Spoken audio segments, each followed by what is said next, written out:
Oh my gosh, it's been so long. It's been like since Thursday, and I've been working all freaking weekend. Ah, feels good to be back though. I have missed Umineko so dearly. Where we last left off, I actually remember for once where we left off. Um, we kind of got a self-insert character, Erika Furudo or Fururudo. I don't know how many U's are in that name. Too many, far too many U's for me to comprehend. But regardless, I'm here.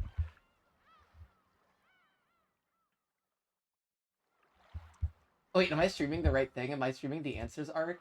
Yeah, I am. Okay, that's good. It's so crazy how long I've been streaming this game for, and I'm still nowhere close to finishing it. Umineko no naku koro ni chiru. Nocturne of Truth and Illusions.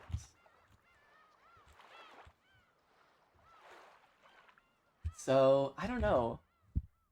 Elsewise, I don't really think I have anything really to talk about, because I haven't really even put an iota of energy into solving this mystery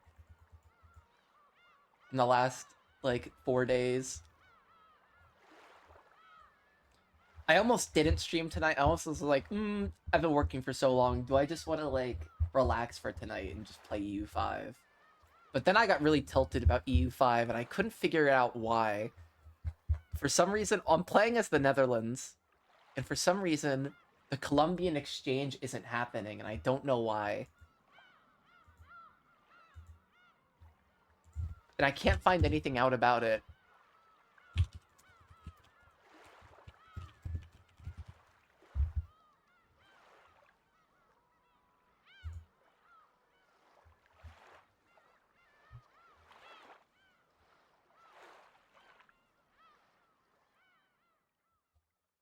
Yeah, I mean...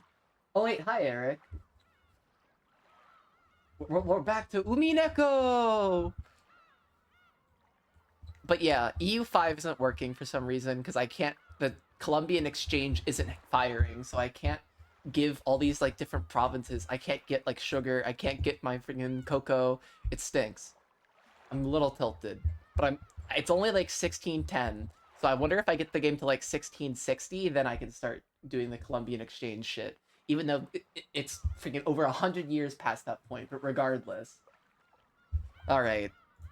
I'm gonna jump in. I missed this freaking game. Oh, fucking Natsui. How will... That's what I'm trying to figure out. I'm pissed. I can't import potatoes. Or it's not that I can't import potatoes. It's that I can't, like, transfigure my goods into potatoes. It's fucked up. Alright. I feel so bad for suspecting Natsui, and then she does... Now we get a whole episode about how she's probably totally not suspicious at all.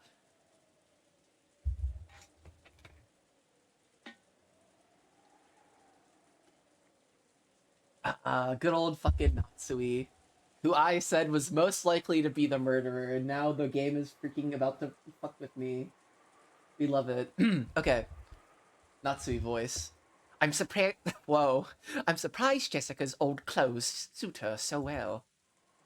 Kumasawa made the decision on her own to use Milady's old clothes. Please forgive her. The clothes Erika wore were Jessica's old formal attire.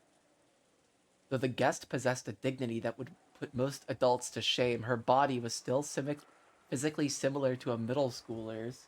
How old is she? Jessica's old clothes fit her perfectly. Not to worry. Oh wait, I think they said she was like between Battler and Jessica's age. If I remember correctly. It's been a while. They match this guest perfectly. If she likes them, we might even let her keep them as a sign of friendship. Certainly. Thank you very much. Hey, have you contacted the police and her family? Yes. They seem to have been quite distressed. I don't even know how to take this whole... We're adding a fucking 19th character now. I don't even know how to, like, reckon with that. By the way, our guest really was involved in an accident, right? She herself said she fell from a boat as it was returning to port. Is there anything to back up that claim? I checked with the Coast Guard. It seems she fell from the rear of a pleasure boat, unnoticed by the others on board. We don't know the exact location she fell from, but it was probably near this island. It was foolish to play on a boat with such a bad weather forecast. However, it is really conceivable that she nearly drowned in the nearby waters and drifted to this island. It is not impossible. Tales of drifters washing ashore exist in several of the islands around this area. I love this fucking Natsui face where it's just like she's too fucking tired to give a fuck. I believe it likely that an accident occurred. We're in the middle of a typhoon. It would not be possible to land on a boat anywhere on this island. Genji had already considered what she now suspected. Natsui probably suspected that this mysterious guest, who had arrived during the already high-stress family conference, might be the agent of some conspiracy. But Erika, or not Erika, it was Byrne, who is Erika, but whatever. She said, like, in red... Hold on, let me get the red truth out. Actually, maybe I want to be careful with the red truth, because it's so early into this episode that I might see something I shouldn't, but still, I want to take a peek. Maybe I put it in my notes.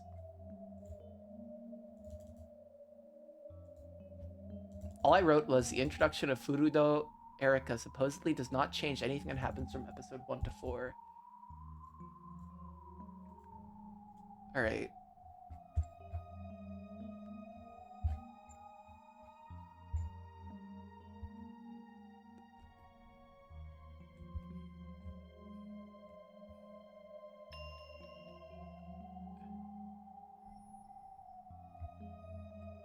Okay.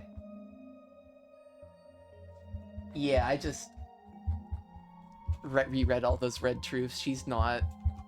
We gotta look at her as like a total separate thing. Just from the near future.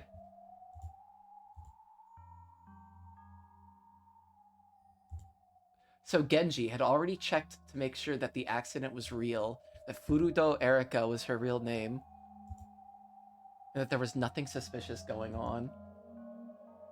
I understand. My husband has ordered that she be politely entertained. Make sure that there are no blunders. However, you do understand, don't you? Yes. I won't let her anywhere near the family conference. After dinner, I will see that she retires to the guest house. Make sure that they don't start trying to force us to let her meet father or anything like that. Of course. I will keep that in mind.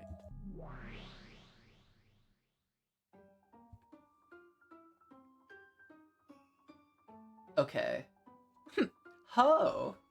I love Beatrice. I missed you so much, Beatrice. Furudo Erika, was it? It's rare for guests to come here to Rokkenjima.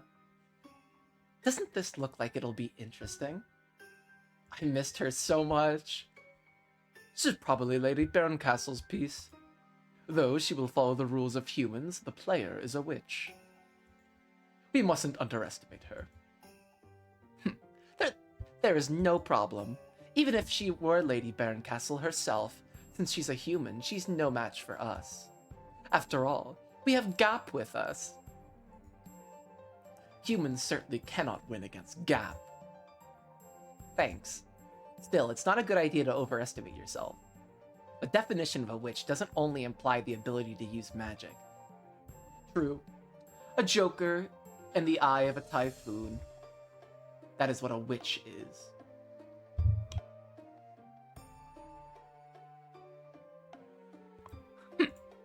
I'm the only one who gets to call herself a witch on this Rokkenjima. Only I, the Golden Witch, and the Endless Witch, Beatrice. Let's see how good Lady Burncastle's next piece after Angie is. I intend to watch her very closely. Da, da. I can't believe that's all I had to read just to fucking stop. I always do this. I'm always like dropping out in like the last 5 minutes of a chapter. It's so fucking insane. I do it every time.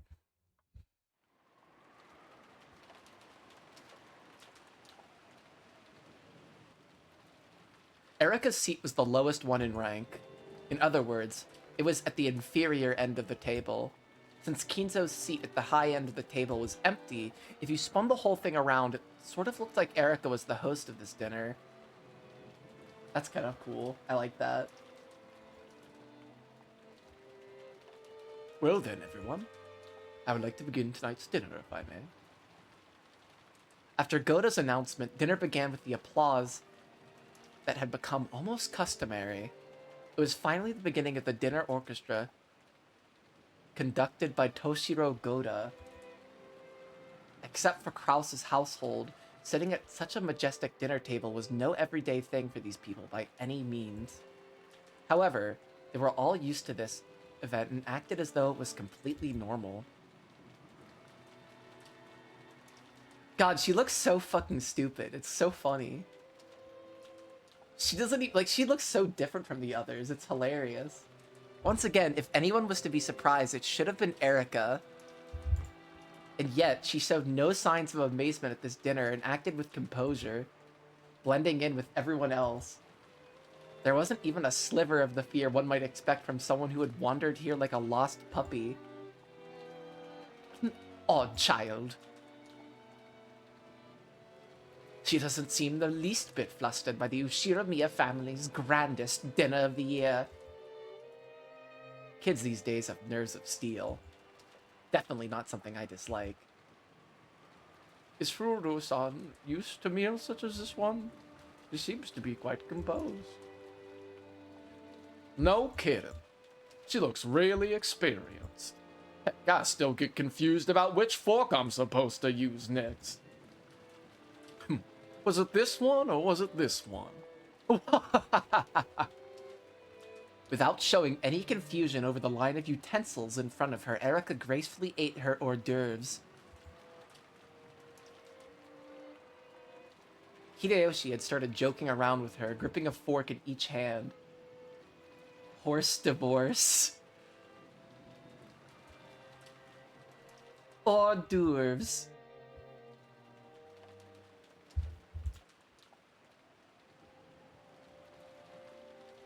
Of course, the president of a company in the food service industry like Hideyoshi obviously knew his table manners. However, thinking that Erika must be nervous over this dinner, he had intentionally spoken with a comic tone of voice. You just had to start on the outside and work your way in. If that's a pain, then just ask for some chopsticks. If you're Japanese, you've got to love chopsticks. Chopsticks are so great. Just one pair of those and you could deal with any kind of food. I don't know how to use chopsticks, actually. As soon as she began talking about chopsticks, her eyes started glittering. The smile she now showed for the first time was far different from the dignity she'd displayed before. More like something you'd expect from someone her age. But even you would use a spoon for curry and rice, wouldn't you?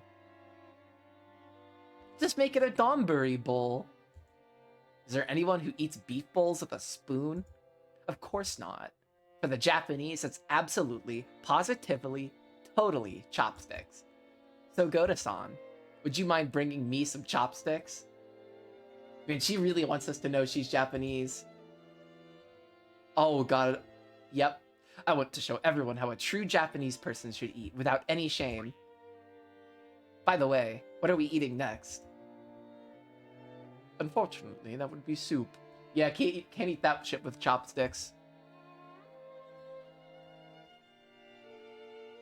As she imitated a shrugging gesture, Erika winked at everyone. This is so, like, this is like a whole different side of Burn. Hi, Binga. Good evening! Very Beatrice. Wahahahaha. Of course, no one was laughing at her. She obviously knew that soup came after hors d'oeuvres and a full-course meal. Furthermore, Erika had noticed both that she'd been performing too perfectly and creating a sense of tension. She needed to be a little more comic relief. And that Hideyoshi had tried to break the ice because he thought she was nervous.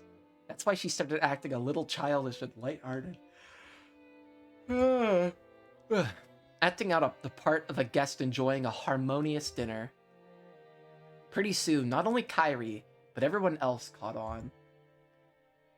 Though she was an uninvited guest, she was apparently worthy of participating in an Yoshiramiya family dinner. Smart kid. Did she really just come here by coincidence? Same. I'm also so ready to wind down with some Umineko. I've been busy all fucking weekend.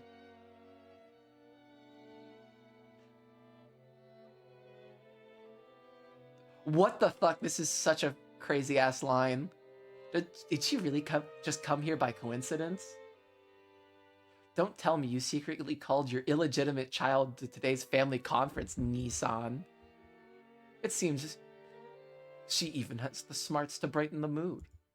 And her manners are simply wonderful. It wouldn't be bad at all to have this girl as a daughter. That's pretty cruel. Where does that leave Jessica-chan? Oh, it's nice to hear you're not sick anymore. That's mean, Rudolph Nissan. Unlike me, who am always kind to my daughter. What's wrong, Jessica-chan? Headache? I get the feeling my reputation's taking a dive. I fucking love her. She's so good. Well, if you're a daughter of the head family, you better not let her beat you. Try using those table manners and dignity Aunt Natsui's always training you with, and fight back. I want to see table manners. Ugh. Hey, jumping around is bad manners. Come on, Jessica-chan. Show us how it's done. Sure, of course. Jessica straightened up so much it looked like someone had poked her back with a pole. She had good posture, but it somehow lacked elegance. She looked, well, kind of like a triangle ruler. She's too forced. She sat at attention with her gaze fixed straight at... I should actually fix my posture in this very moment. Oh, yes, let's get my back straight and not hunch over like a disgusting little geek. Okay. Tried to bring her food to her mouth despite this, and failed miserably. Dad, who was sitting next to her, suddenly realized that something was up. What's wrong, Jessica-chan? Stomach ache. Jessica turned bright red. Sorry, I can't help myself. We laughed our heads off. Jessica protested, still bright red. See how much fun everyone's having without Kinzo? Kinzo would fucking ruin this vibe. I'm glad he's dead. Nobody has to endure any more Kinzo unless they're hallucinating him. It's like a weight has been lifted off this family. Aunt Natsui scolded us for being too improper. Well, no matter how much we try to smooth it over, we are who we are. We couldn't pretend any longer. Yeah, I feel like there's somebody here pretending. Still, that really did help us to relax. We were so concerned about the guests getting nervous, we'd gotten even more nervous ourselves. Our chatter from the center of this table spread to both ends, and ultimately... yeah, pure solar punk, like the world is healing. Like people are living with nature and are like just enjoying themselves. Yeah, no Kinzo. The dinner went even more smoothly than usual.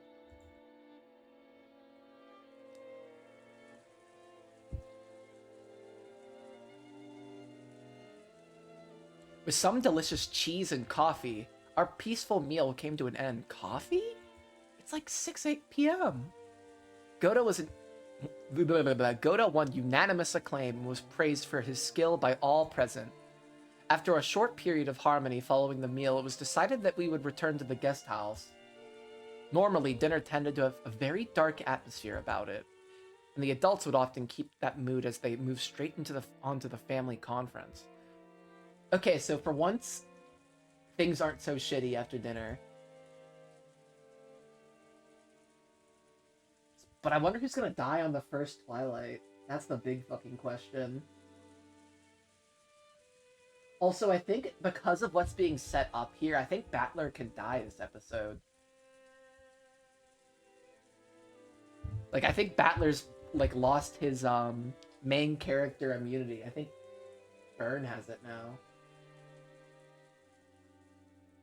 I will have to see more of Erika to, like, even begin to decide whether or not I trust her. Or hope she dies.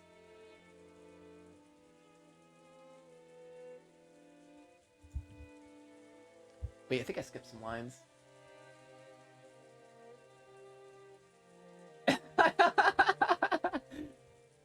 That's so fucking devious. Everyone decided to take a break, the adults included. After eating a break, taking a bath, and relaxing while watching TV, I wonder if they'll gather again in the mansion with all this rain and resume that high-tension family conference of theirs. I'd rather not think about it.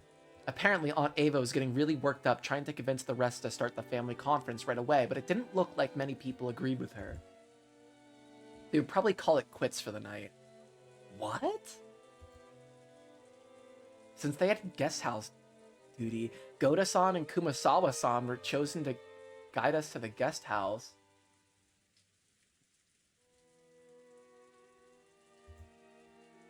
It's gotta be tough for Goda-san. No. Even after making and cleaning up such an extravagant dinner, he also has the night shift at the guest house. Oh yay, Goda and Kumasawa, two of the world's least trustworthy servants. I heard that Kumasawa-san, old as she was, would be going to sleep soon. It seems she was assigned a spare room. Allow me to guide everyone to the guest house.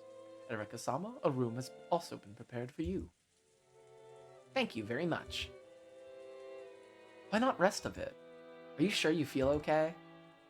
That's right. I'd totally forgotten, but you nearly drowned and floated here, didn't you, Erika-chan? You'd probably be better off taking it easy and getting to bed early tonight. I'm perfectly fine. On the contrary, I'm so nervous and excited that I doubt I could get any sleep. This is so fucking weird. I know I'm not supposed to take her as, like... But fuck, she acts weird as fuck. I'm not supposed to take her as, like, canon even, I think. I think if Battler just hadn't had to take a step outside and, like, take a little walk and comfort Beatrice a little bit, she would never have been here. Ugh. Then let's play! Let's all play together! Let's play cards! Maria latched onto her, giggling. This lack of restraint peculiar to youth was very much like Maria. However, we really should be concerned for Erika's physical condition now.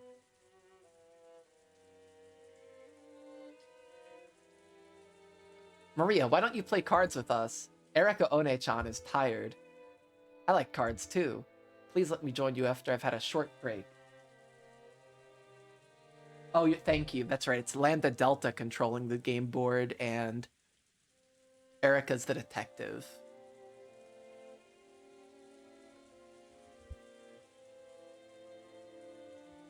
Umineko would be 1 page long if the Ushiromiyas hired a therapist. I am the Ushiramiya family therapist. Imagine if they had one therapist between all of them. That therapist would, oh my gosh, be in a lot of trouble. All right. They would fuck up the therapist. They would corrupt the therapist. The therapist would need, like, therapy. Who's that?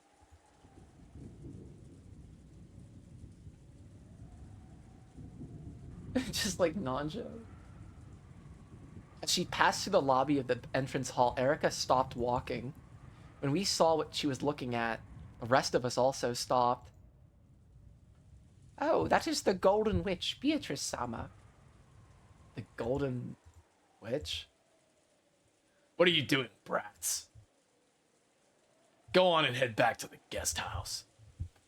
Why did I give him the Juza voice? Dad, Kairi-san, Aunt Ava, Uncle Hideyoshi, and Aunt Rosa all came over. The entire guest house party had gathered. However, Erika's gaze was captured by the portrait of the witch, and she simply stared at it for a while. Bum bum ba. Can I even do a Frieza voice off the top of my head? Hold up, I'll give it a line read once I see her next. I'll do it. Fuck it. The next time I see the next line I read from her will be in Frieza voice if you remind me. I'll fucking do it. I don't give a fuck. Yeah. Supposedly Dad has a stash of hidden gold worth 20 billion yen. And this epitaph shows you where that gold's hidden. I'm not giving her a fucking Jamaican accent. I'm not doing that one. Big up the whole island. The island is Rokkenjima. Perhaps it was too early for them all to disperse into their individual rooms, because the relatives who had returned to the guest house all gathered on the first floor, continuing their chat. The topic was the witch's epitaph, which Erika had taken an interest in. It really was a fascinating riddle. No, that's like a Joker voice. What the fuck? That does not sound like Frieza. That's so bad. That's what he sounds like, I think. It really was a fascinating riddle for you Saiyans. Or like something like that. Fuck, I'm not. I can't. Oh god. That's so bad. Lord help me. It really was a fascinating riddle. He stuck it out in a place where anyone could see it, challenging our intelligence. I love that kind of challenge. Whoa, you seem surprisingly interested, Erika-chan. Do you like solving riddles or something? Don't challenges like this seem interesting? It seems pretty clear that Kinzo-san wants us to use that epitaph to choose his successor. When she said that, the adult stopped moving and slowly turned to face Erika. But why do you think that?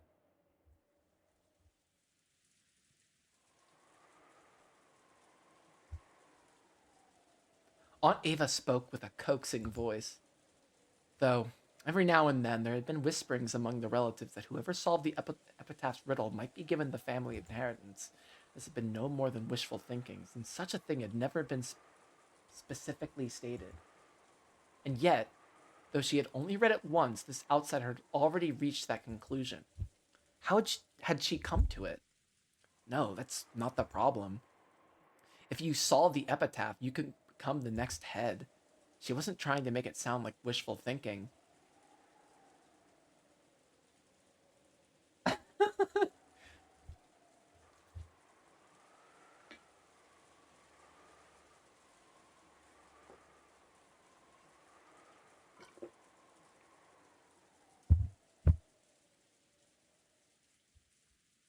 But an outright fact.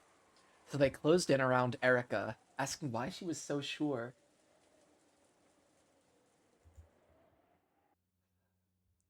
It sounds like you just want to like put her in a washing machine and then a drying machine.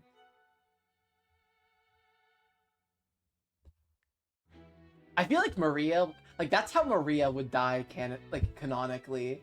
Like that's Maria's death. Maria would die doing that shit. It's fairly common for an extremely rich person to relinquish his or her wealth to the solver as some sort of riddle. Furthermore, Kinzo-san didn't publish the epitaph in a newspaper, but displayed it in his mansion. That means the riddle is directed at the people in this mansion. You're right. Since it's inside the mansion, there's no way for someone who can't enter the mansion to solve it. So, that means the grandfather's been challenging the people here. Good. Well thought. And just by the simple fact that the epitaph's inside the mansion, it's possible to figure out that much. At first, this Furudo Erika girl seemed to be the fairly silent type. Alright, I'll turn on VA for a little bit.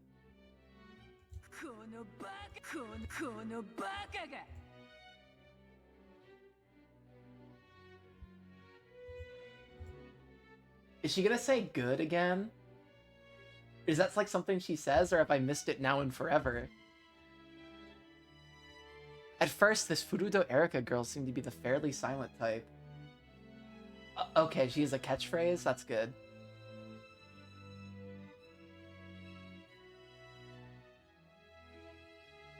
The guy who wrote this, like, loves giving characters catchphrases. But apparently that wasn't the case. As she grew excited by a challenge to a game of wits, she became much more talkative than I'd imagined.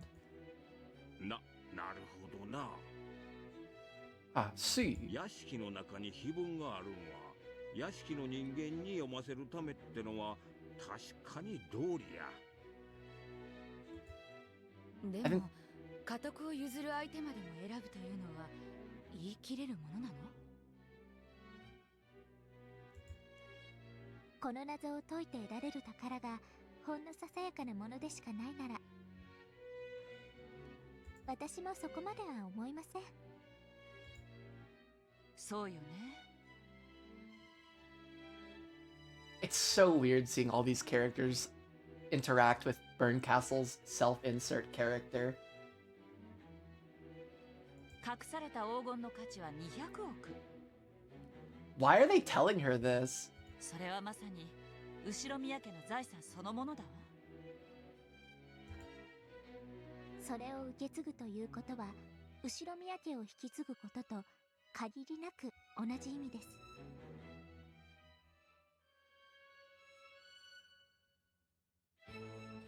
Write what down? This line?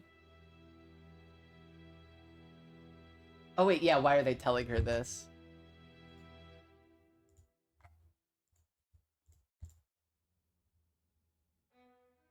You'll feel smart later. That's good.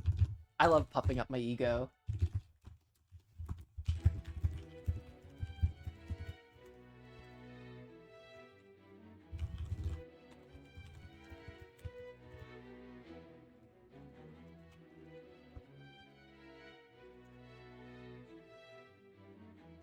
Yeah, they've now like confided to her that they're loaded and all she has to do is find the gold.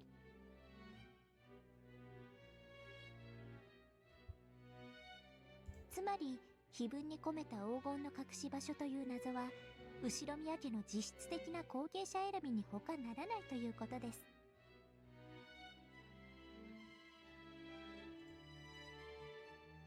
The idea that the one who solved the epitaph would be chosen as the successor.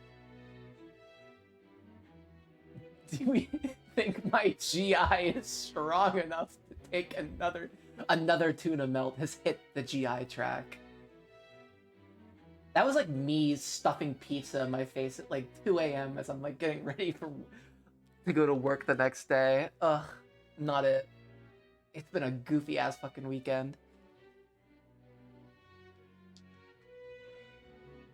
I do want to hear her say good.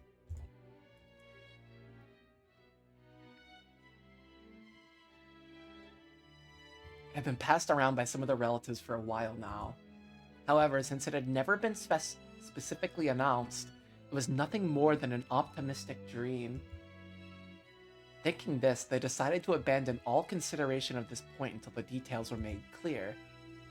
Erika had clearly declared that this uncertain point was, in fact, true.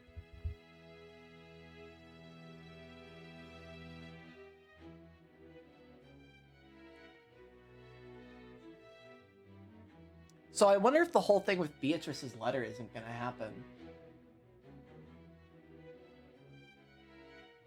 Like the letter, Maria, the rose, like, I'm not sure if any of that happened, really. Oh, wait, because she found... That's how she found Erika Furudo. So I guess this is this episode's equivalent of the letter. So I guess the question is like, in the most, like, utilitarian point, what does the letter serve to the plot? Why does it happen then?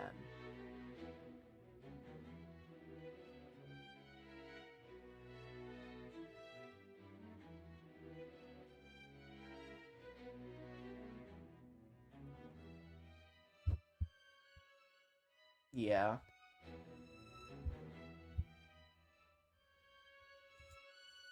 If one of the relatives had said it, people would have thought it to be merely an optimistic dream. It gets the idea that the witch is around in their heads, and that's how they start believing this shit.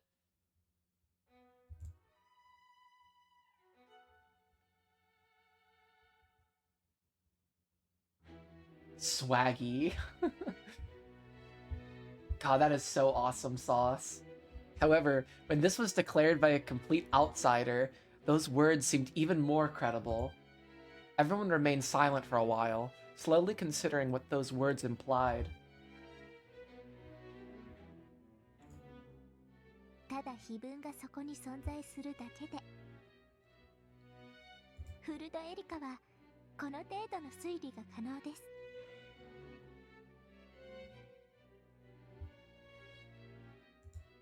いかがでしょうか、皆様方。 Oh, she gives me the total freaking creeps.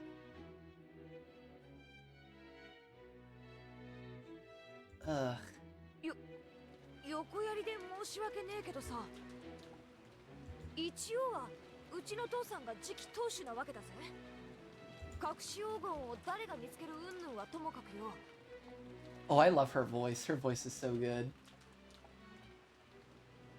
It works so well. She's kind of like tomboyish, not like 100%. 見つけたら当主ってのはそういうことにはならねえんじゃねえかよ。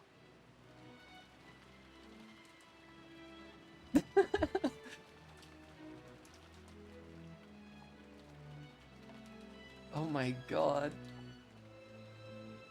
She just gives me the ick.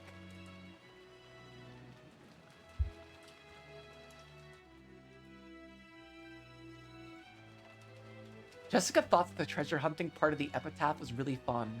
However, she couldn't help but let her expression grow bitter once they started talking about the undermining of her father's position. 私の推理から演繹する限り、 By using deductive reasoning based upon my 金 theory, 蔵さんは次期当主のクラウスさんに円滑な当主継承を望んでいないと考えられます。どうしてだよ。 oh my god. 莫大な財産を持つ後宮家の当主なら政治的な意味でさまざまな影響力を持つことになるでしょう。ならば本来その継承は厳格であり、一切の紛れが入るべきではありません。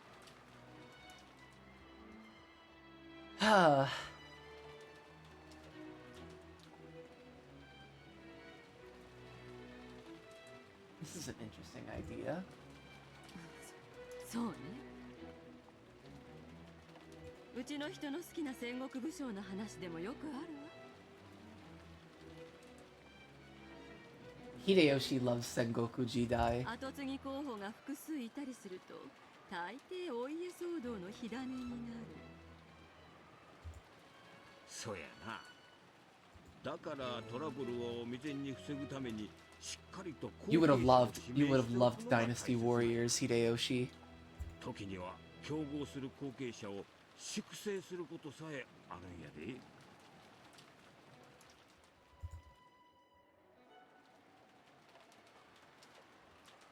Alright, I'm gonna go back to fucking reading. I do not think she's gonna say good.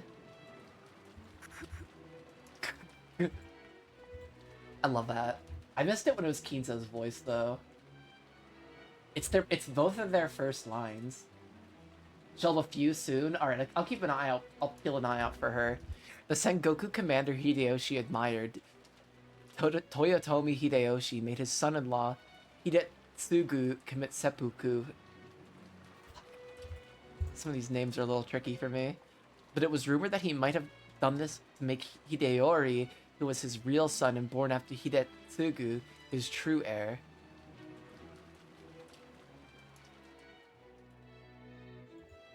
In other words, naming a successor was a way to make it generally known that a single, unique person would be acknowledged by everyone. A way to remove any chance of another person becoming an opposite candidate. What the fuck?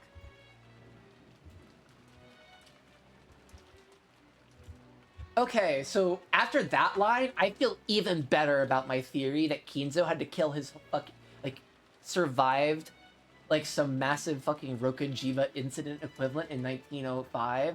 I feel so much fucking better about that. I feel so fucking vindicated.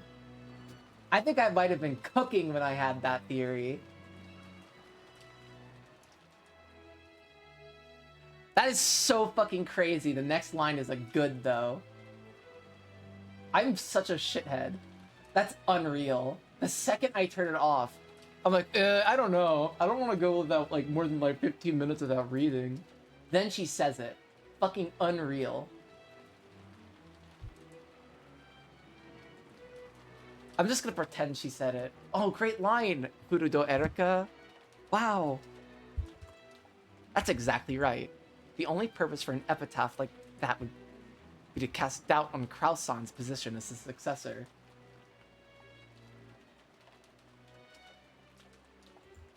In other words, if Kinzo-san wanted Kraus-san to become the head smoothly, he'd have no reason to go out of his way and display something so dangerous for all to see. Well, who the fuck would want Okay.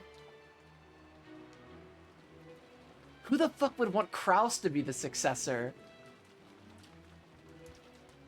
Kraus is a fucking imbecile.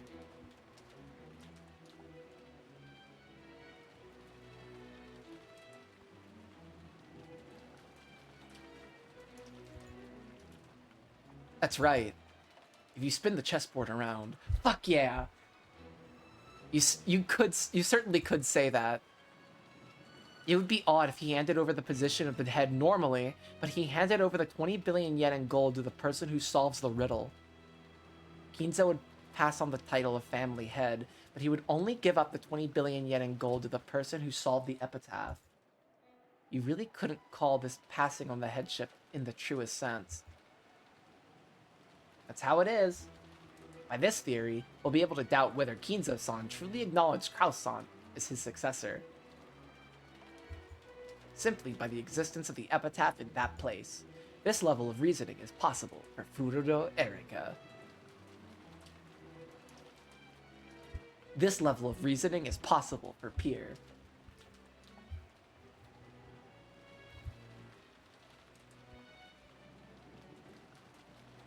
I agree. She is absolutely the best person who should inherit it. Like, objectively the smartest person out of all of them.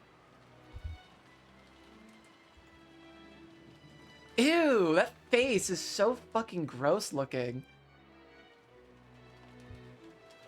What do you think, Jessica-san? What the hell? How do you call that reasoning? That's bullshit. It's screwed up. Jessica let her emotions lay bare and glared at Erika. Erika, on the other hand, looked exceedingly calm with an expression that said, well, that's just the truth, right? Erika sees herself as, like, Ben Shapiro, and she sees Jessica as, like, a triggered feminist. Like, that's what I feel like fucking Erika is. Like, she's so Reddit. She is. She's a Redditor.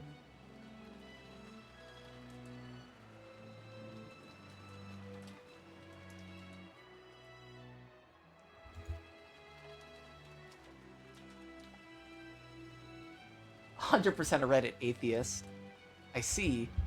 It looks like table manners aren't the only way this girl is fitting for the Ushiramiya family."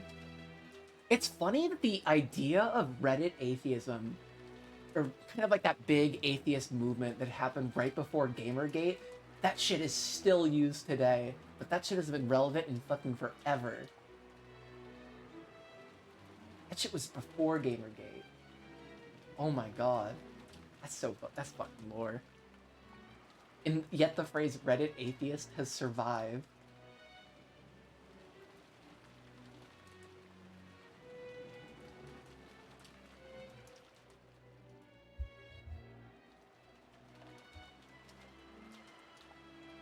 It seems she really does match the family, even when it'd be better if she didn't. Okay, take it easy, Jessica. And Erika, let's leave it at that for now.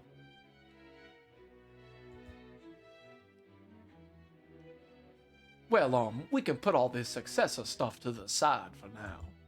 Anyway, there's no doubt that it's father's big question for us.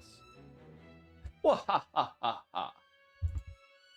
It's 20 billion yen. Maria-chan, what'd you use it for if you found it?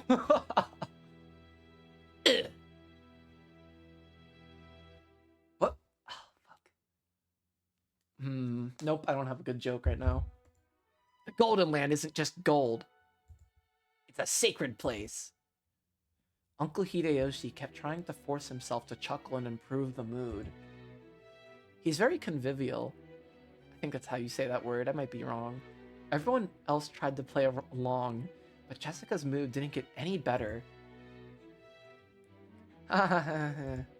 So Erika-chan, would you like to have a go at the epitaph's riddle? This is the George stare whenever a girl who's less than 18 years old has another less than 18-year-old girl has entered the mansion. The George stare. Run away while you can. She's also mature for her age, so she should really watch the fuck out. George saw her doing all those fucking table manners and shit. Oh my god. Erika, you might need to hide from this man.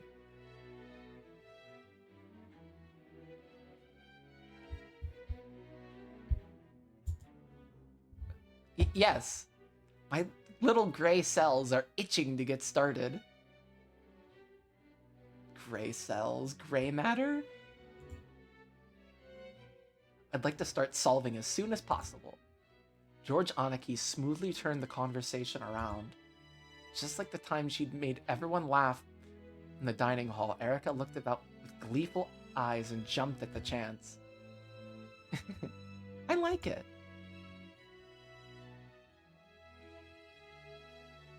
Well, since Erika seems so interested, let's try and solve it together, just like last year. Just like last year?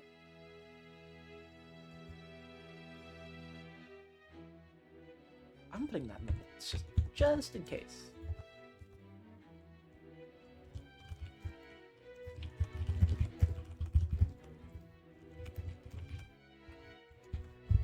I'll make some coffee. Raise your hand if you want some. Not for you, Maria. Shut the fuck up. You won't be able to sleep. I want to drink black coffee. Don't they get you excited? Riddles like this. I love them. Erika said that and smiled, though she must have known that she'd ticked Jessica off and made the atmosphere sour. She just smiled nonchalantly. Bum bum bum. No, fuck. I always want it to be that track. See? Without even waiting for the crime of October 5th, there's a riddle you can solve.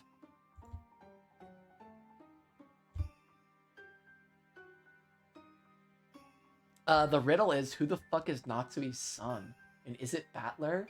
I'm really fucking confused. I tried to solve it many times myself. But you didn't have a clue, so you gave up and stopped thinking, right? It pissed me off, but I don't have a good counter for that. After all, I don't get the epitaph at all. I don't even know... what the beloved hometown means, much less the parts about the Sweetfish River and the Key. I liked my theory that the hometown was actually the fucking island. I really liked that idea. But I've already given up on solving the epitaph.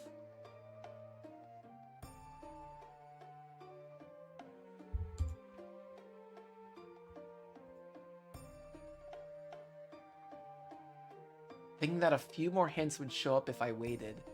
Wow, Battler, I feel just like you. I kept on waiting and just stopped thinking. Have you figured out an answer of your own? Because I'm about to solve it. What? This is where Burns solved the riddle of the epitaph. I'd expect no less from a Witch of Miracles. Anyways, I'm Lambda Delta, and I'm here now.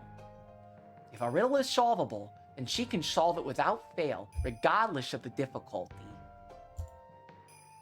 How many years did it take you to solve this one? That's rude. I only fished through a few hundred fragments. You really are terrifying. I'm not going to cheat by suddenly saying the answer in red or something like that, right? Don't worry. Just like you, I follow the rules as a player. Well, shall I begin? It's cramped here. Why don't we talk over the sea?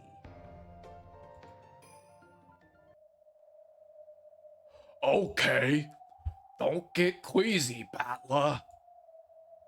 What do you mean, the sea? Wow, wow, wow. I thought the whole world had turned pitch black, and the next moment, I was struck by a strange floating sensation. This must be what it feels like to suddenly have a floor drop from under you, sending you into a bottomless pit. Oh god, I really don't like that allegory. What?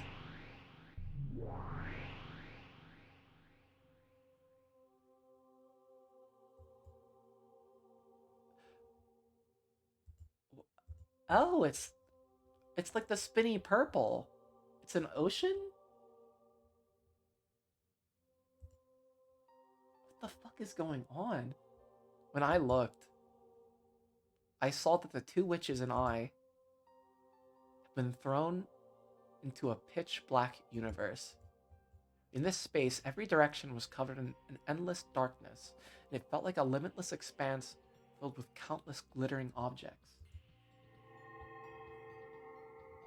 Some people might have likened it to the depths of an ocean where innumerable sparkling fragments drifted.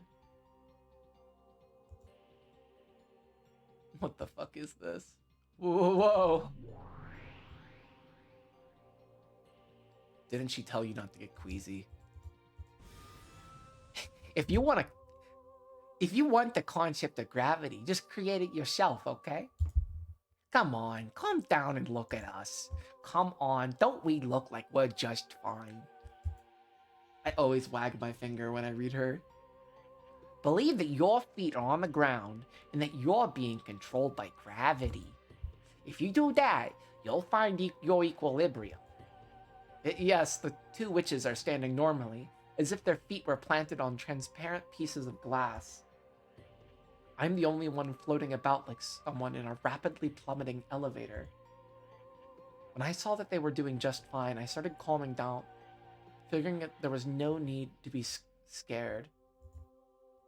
Then, just as Lambda Delta said, I gritted my teeth and kept telling myself that there was a place to stand here, and that I had to stay calm.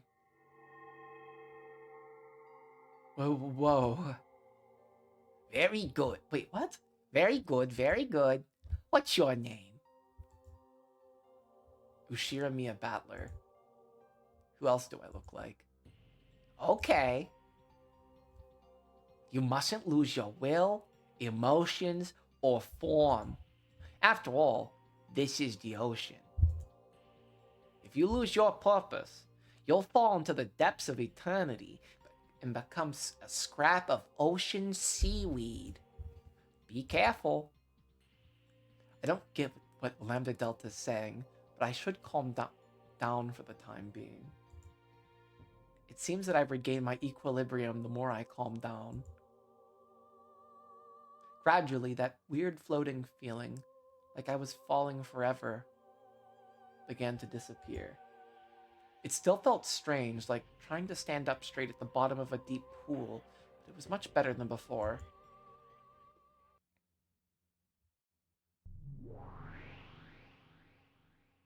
And let's begin.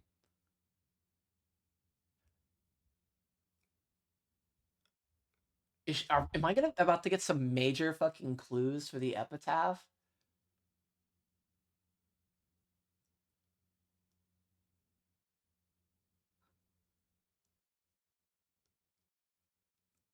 I'll weave together some fragments for solving the riddle, the epitaph.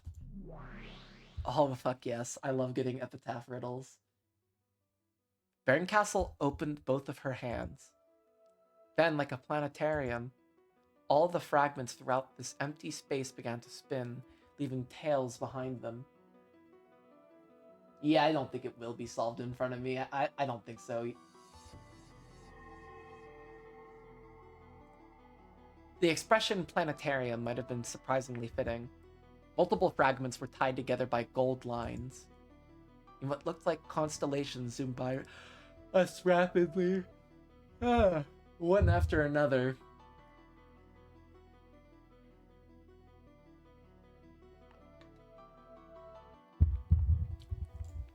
It almost...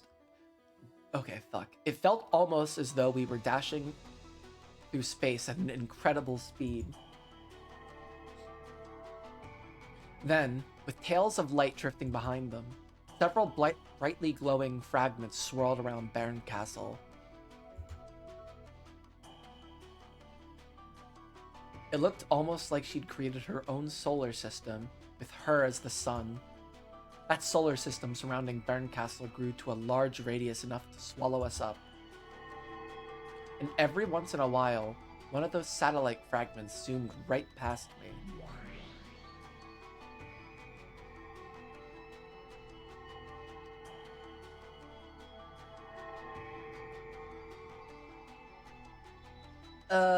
Okay. Guess I'm going to have to go into the VODs and fucking write those down.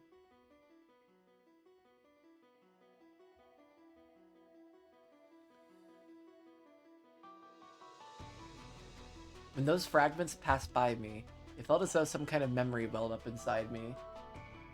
Oh, they're just generic flashbacks? They're not actual, like, hints to the... Okay. So I sensed it. Oh, was this like the demo? Was this like the demo showing us what fragments are? Okay. These fragments are probably like a crystallization of memories. They aren't memories. They are fragments of worlds. Well, I guess they might feel like memories to you. And let's begin. Let's start with this fragment. One of the satellites in the solar system was slowly sucked into an inward trajectory with Baron Castle at the center. After drawing a spiral and approaching her, it settled down on the palm of Baron Castle's outstretched hand. Then it glittered brightly, painting over the world with pure white.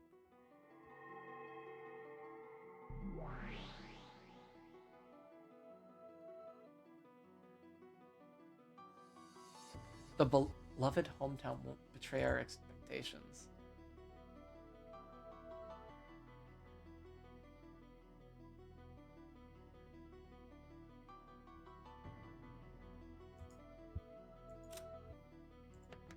No, I want to see the whole... Wait, I need to look at the whole epitaph.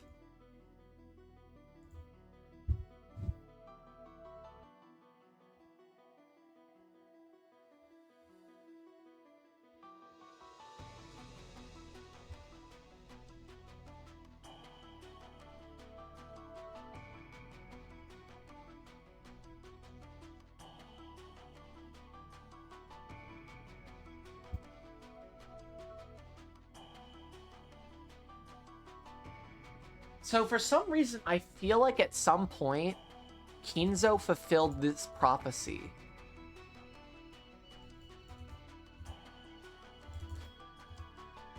Like, I don't think it's an epitaph, really. I wonder if it's more of like a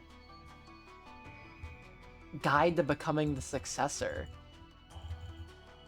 And that maybe, like, Kinzo had to kill people like this before. And maybe, like, what Beatrice is doing through, like, recreating the epitaph is trying to become the successor that way. I don't know. Let me keep reading. The beloved hometown definitely won't betray our expectations. The only past father held here happened during his childhood years.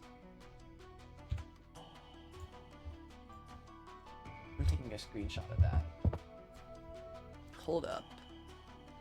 Let me get my snipping tool.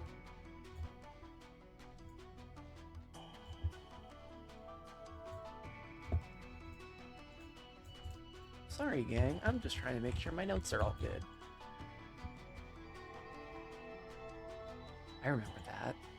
This is from the third game, when Aunt Ava was just about to solve the riddle of the epitaph and was thinking it over with this witch inside her or whatever. That's right. And from these thoughts, she made her way to the correct answer. In other words, this fragment shows a vital hint for reaching the truth. It means that this theory is not mistaken.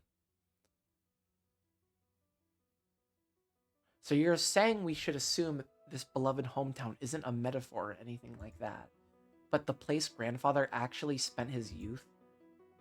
That's right. In the very least, it isn't Odawara.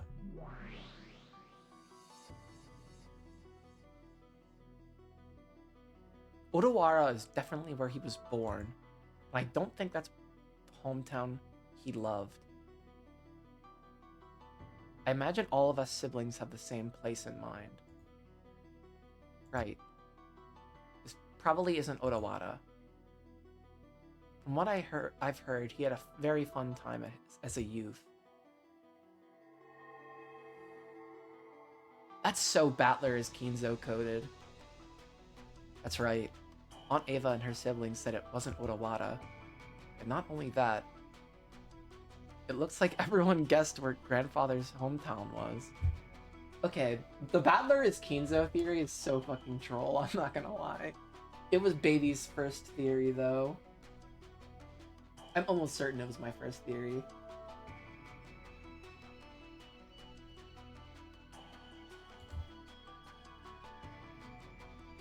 Right.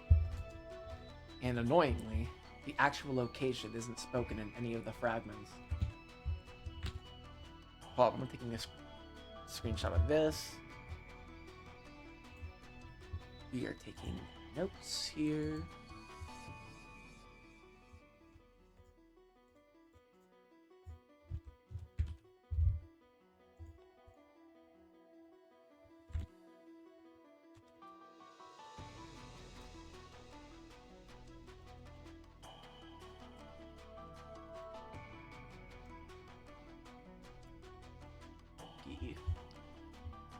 Well, duh. If I told you that, there'd be too many hints. If it wasn't a hard riddle, there'd be no point to it. Uh-oh. That's a hint, too.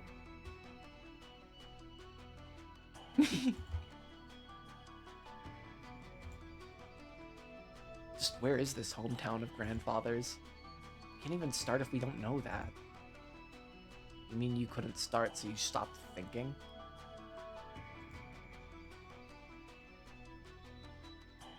As it had to be a place where he could have lived. The number of possibilities is limited.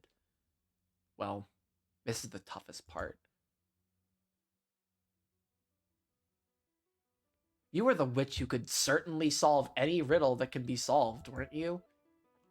So you took those limited possibilities, in other words, everywhere on Earth, and considered every single piece of land grandfather might have lived on?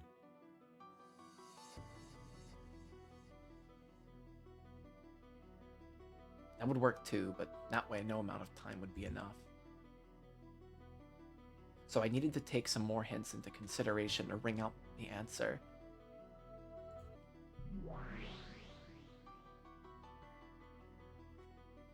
Didn't you say it yourself? You said it didn't have to be a river with water flowing down it. If the word sweet fish is too complicated, why not forget it? Think of a river. A river. Linking it with a family tree wasn't a bad idea. Try thinking about how to link a river with something else along those lines.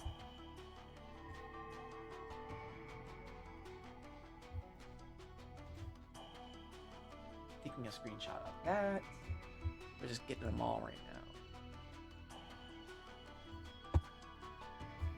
Except my mouse is fucking shit. I need a new mouse.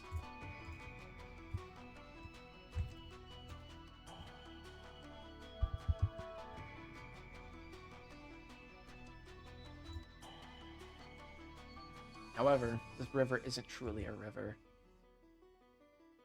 Ava thought of something else.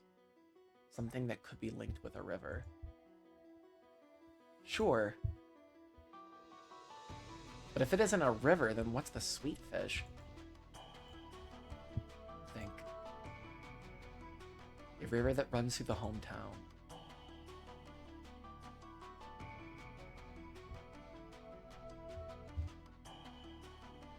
The river's actually blood. That isn't a river with water running down it. Something that can be linked to a river.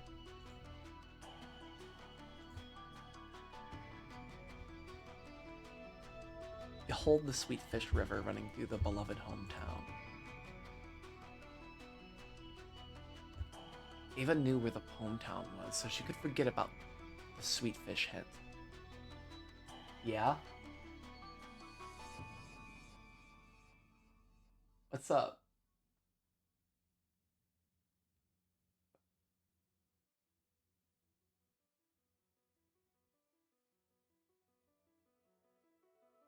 A road?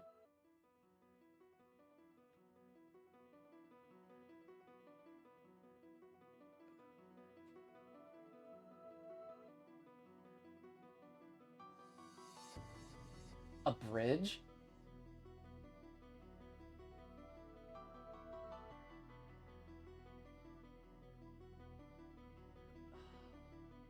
Not necessarily. What goes through a river? What goes through a town that isn't a river?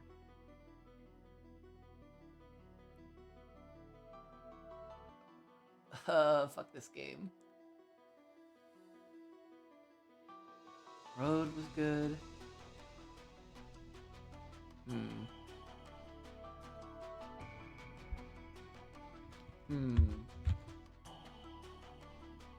Like a path? Like a trail?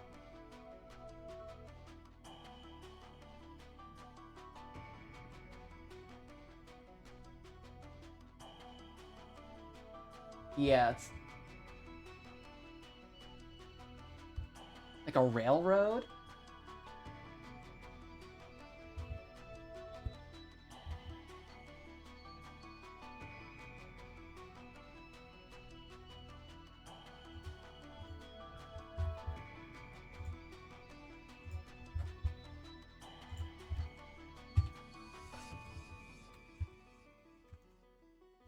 Jump aboard the Kinzo Express, motherfuckers.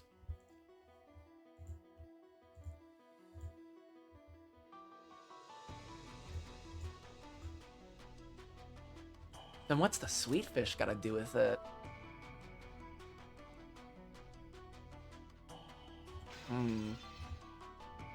However, since we don't know where it is, this could be a hint for us.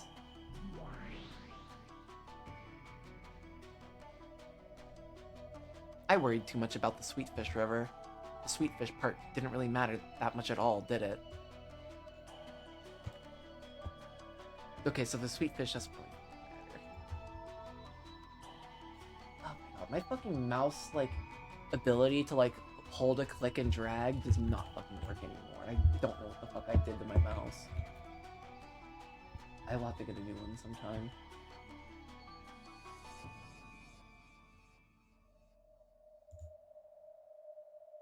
That isn't true. It was an excellent hit.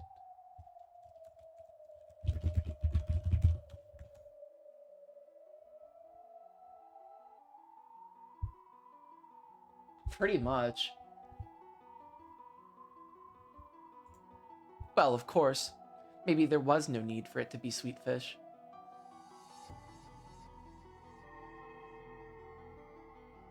What are these sweet fish? If the river isn't a literal river, then of course, sweet fish probably doesn't mean the kind of fish that swims. Yeah. On top of that, Rosa tossed it aside, saying that sweet fish weren't that significant. On the other hand, Ava said it wasn't important for them to be sweet fish, but that it still was an excellent hint. In other words, the sweet fish is a key to make you think of something else.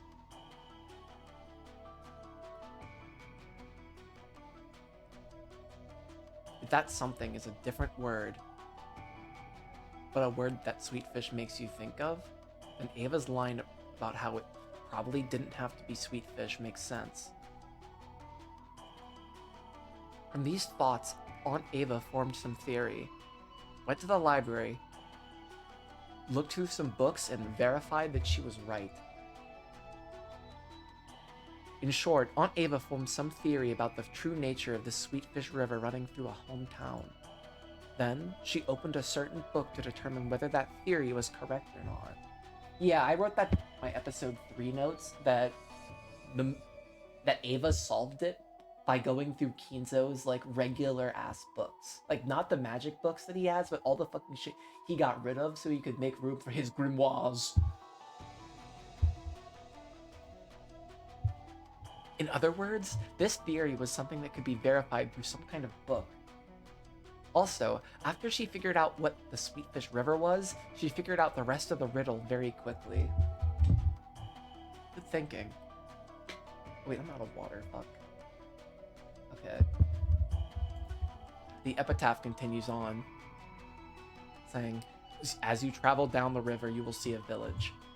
At that point in time, Ava hadn't solved the 3 lines starting with this one.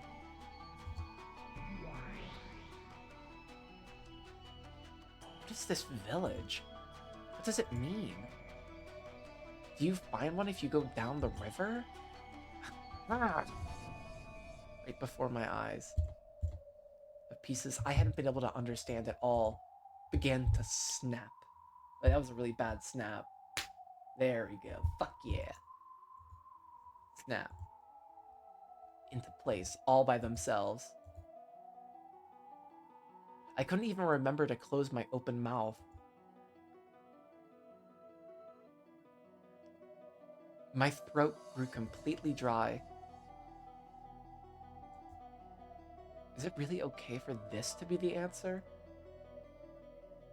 Maybe she learned that Kinzo killed his family.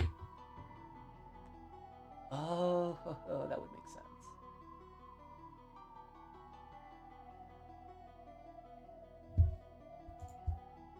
Really? Really? So, if we figure out what the Sweetfish River running through the hometown is, that leads us directly to understanding the as you travel down the river, you will see a village stuff. Then we get the key to the Golden Land. Correct. And we know that because even Ava didn't know what the village meant until she checked the book.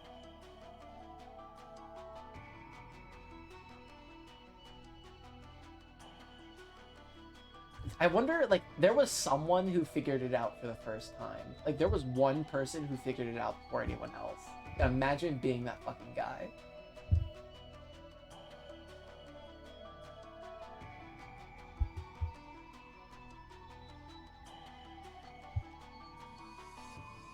Damn it.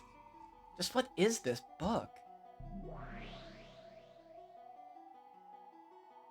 But this isn't 6 characters at all. Imagine being that guy, but no one believed you.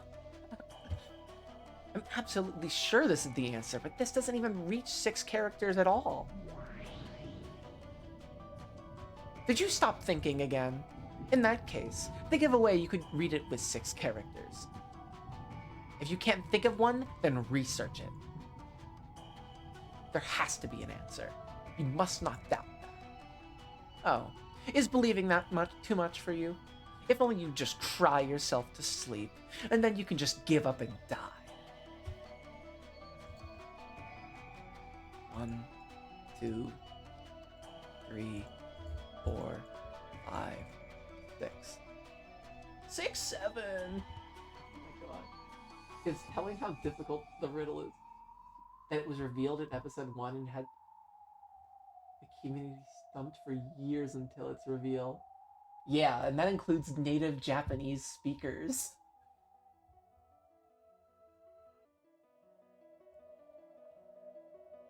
Which is so fucking insane.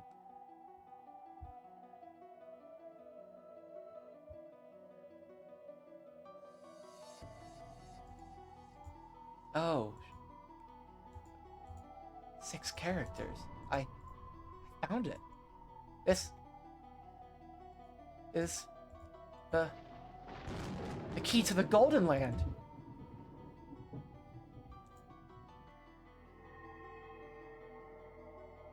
Then Ava found the key to the Golden Land. Yeah, this key was some kind of word, number, or string of characters 6 letters long. Wait a minute.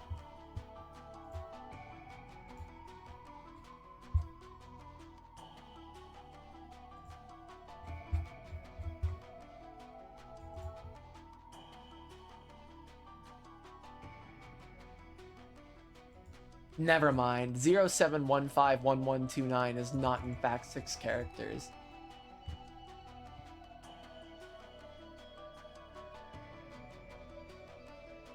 Oh, wow. I mean, of course it's worth a shot. I'm gonna at least give it my try.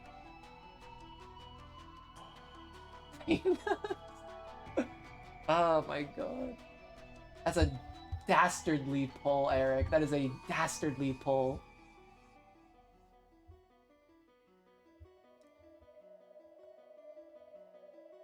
Dinner!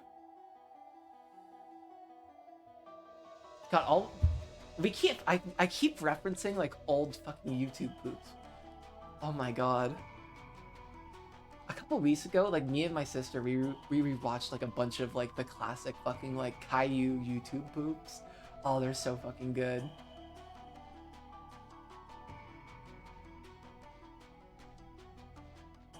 They really did master comedy back then.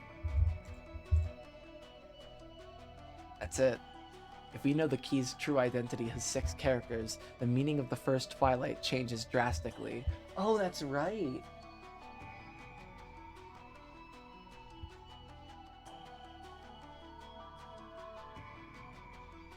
On the first Twilight, offer the 6 chosen by the key as sacrifices. The 6 chosen by the key?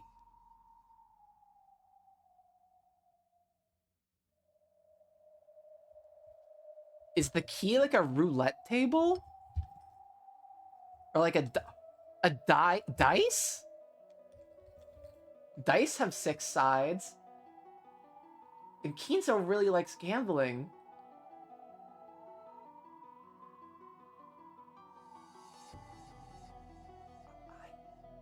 Oh god. It's a string.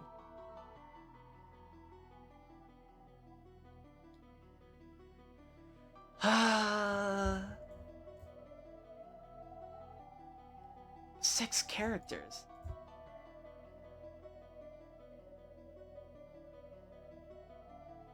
In other words, it means to sacrifice the 6 characters chosen by on the first Twilight.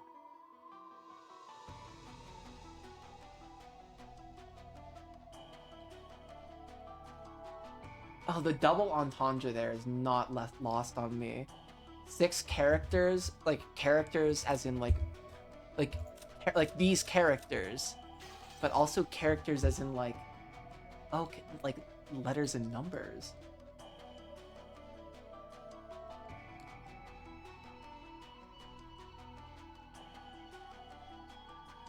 What if it has like...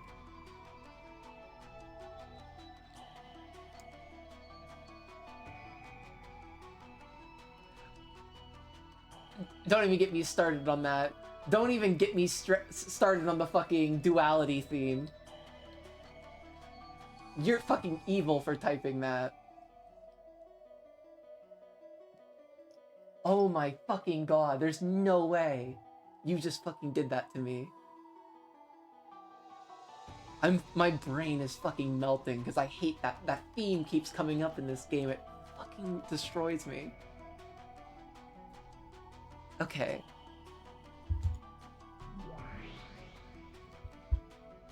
This key indicates a certain group of 6 people.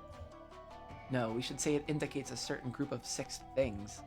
If it doesn't mean a literal command to offer sacrifices, for example, it could be an anagram. Anagram? Yeah, fucking Kraus doesn't know what the fucking anagram is. Do you mean a plan with letters? Fuck you, Kraus. He just guessed. He was lucky.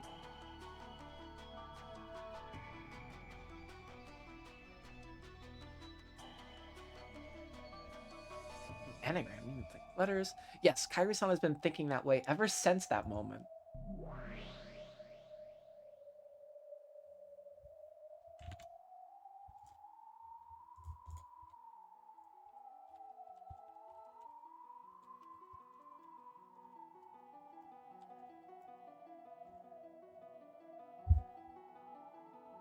On the second Twilight, there are those who remain, which means, at the very least, that something has a limited number of characters.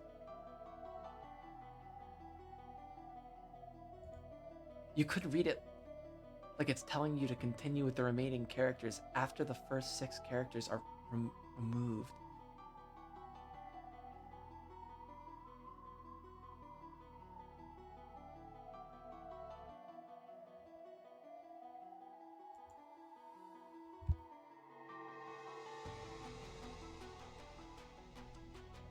I can't wait till whenever I find out what the answer to the epitaph is, and then I read it and be like, how the fuck did I miss that? Or, yeah, I can see that I missed that. In other words, on the very first Twilight, we can take a list of characters that's longer than 6,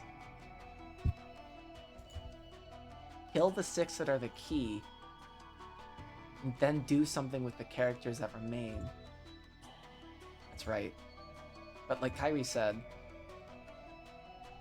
what should we kill the characters from?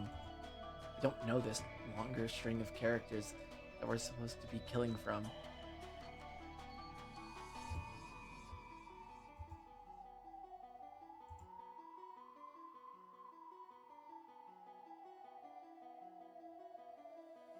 On the first Twilight, kill the 6 characters that are the key. On the first Twilight. In other words, by the time we reach the first Twilight, some string of characters already exist. It might be a set of Japanese characters, but knowing Grandfather's tastes, could it be something in English? The first Twilight has more than 6 characters. Even though the Japanese phrase has just 4, blah blah blah.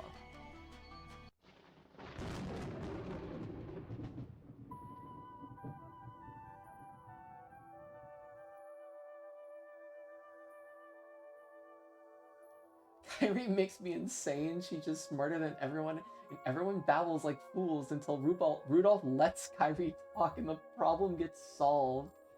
Kairi, ex machina. Good.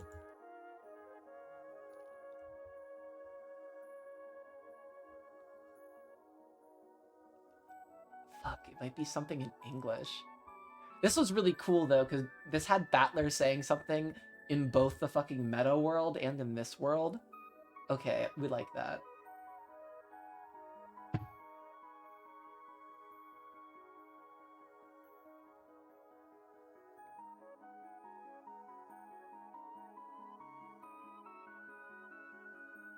But what could that word be if it's an English word?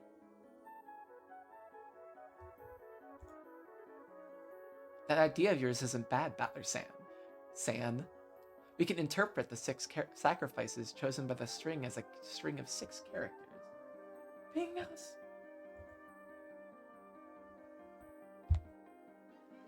I think it's a very clever concept.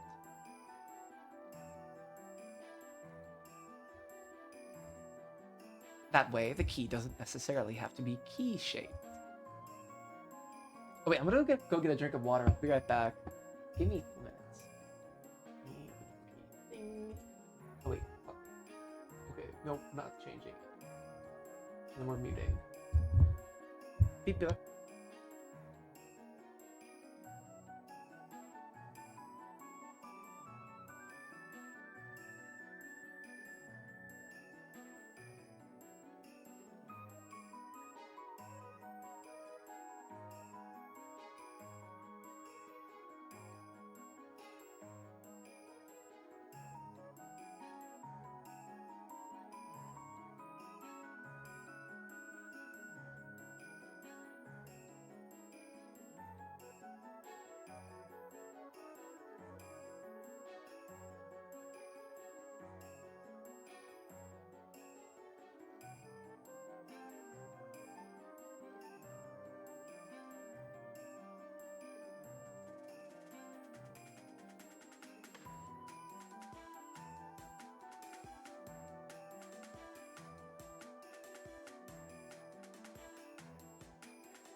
Okay, I'm back.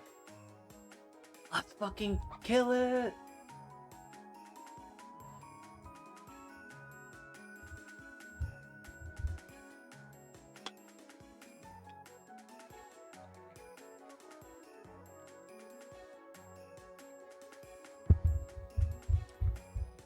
I've also considered the possibility that it's an anagram. Why is that fucking... How? Really? The word climax is fucking monitored?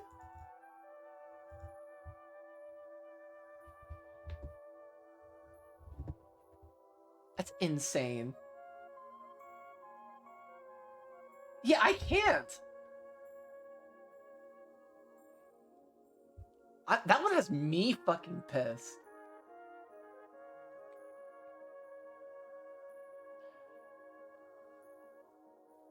You can't say the word climax or Twitch will think you're being sexual. Oh my god, I love that. Okay. Come to think of it, you did say something like that before. Why am I sticking my arm out like this? But in that case, where do we take the 6 characters out from? That's right.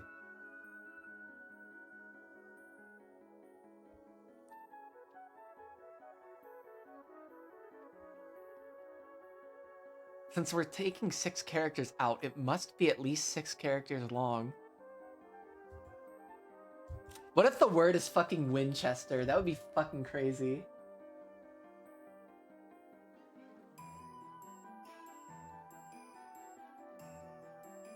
Rudolph kind of looks like the Game Awards guy. He looks like fucking Jeff Keighley. Hold up. Jeff Keighley just needs to stick out his arm like this. Fuck, wait, what is the Game Awards? I always watch it with my friends. December 11th. Oh, it's always such a weird fucking... The Game Awards is so fucking goofy. It's so weird, and there's always Muppets, and like... It's such a fucking fever dream, and people take it so seriously. I don't even know what they're... I don't really care who wins. Who are they nominating for Best Game? Game of the year. Yeah, I didn't play any of these. I should play Hades 2 because I played Hades 1 and I really liked Hades 1. Was streaming Kingdom Come Deliverance, but I just like last time I played it, I never finished it.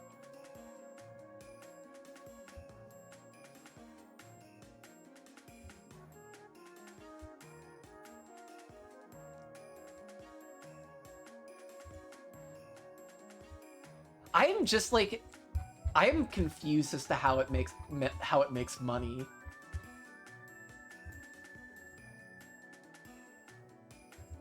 It's such an odd fucking thing.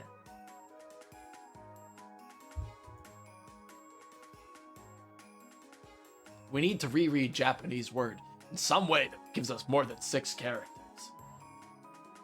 I guess at this point it is. Everything's so weird since we don't have E3 anymore. Shit used to be so much easier. There was one big game show a year. It was fucking E3. That was the only time of the year you had to pay attention to this shit. Now, we should have never gotten rid of E3. I mean, the Game Awards existed before it, but still.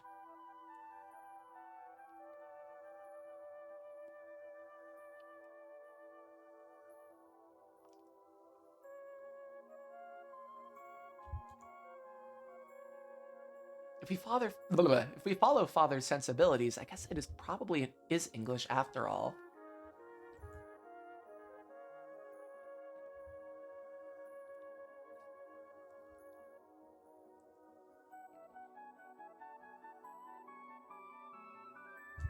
If it looks like we're getting stuck, why don't we move on to the second Twilight and look for hints?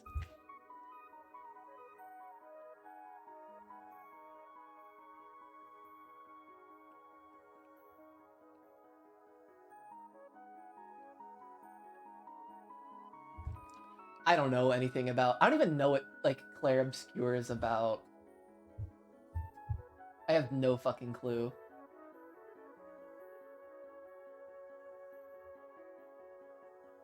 I'm only playing, like, grand strategy games, the games I play with my friends, and whenever the fuck game I'm streaming right at any given point.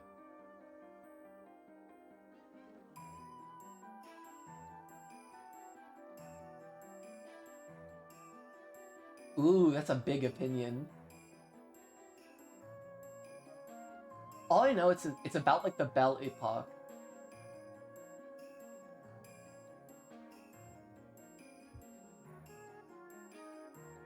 Hi, Aliana.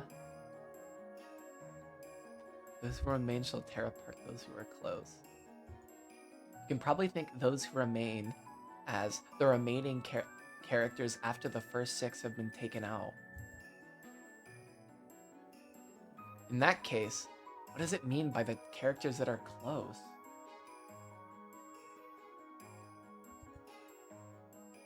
I see. I get it. So that's what this is about. Umineko! Zhao Hongshu! For example, let's take the following list of 9 characters. 1, 2, 3, 4, 5, 6, 7, 8, 9. And let's say the 6 characters offered with sacrifices are 1, 3, 6, 7, 8, and 9. And then all we get left is blah blah blah blah blah 2x 4 5 x. So 2, 5, and 4 are left.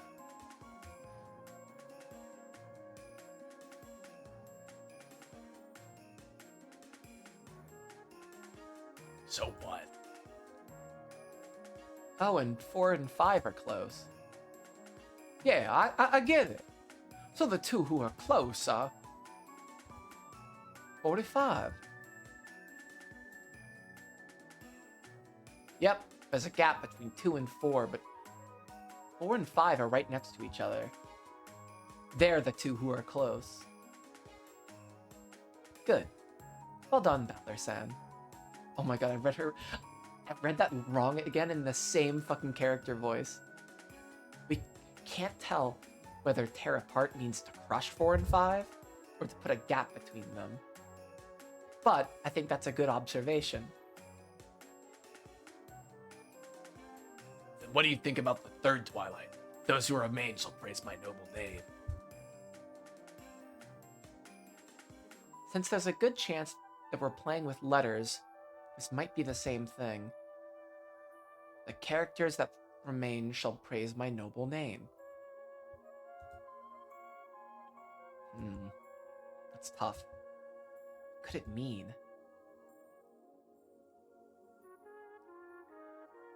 Does anyone know? I think I do. Huh? What is it? Tell me. I've not played a JRPG since Persona 5.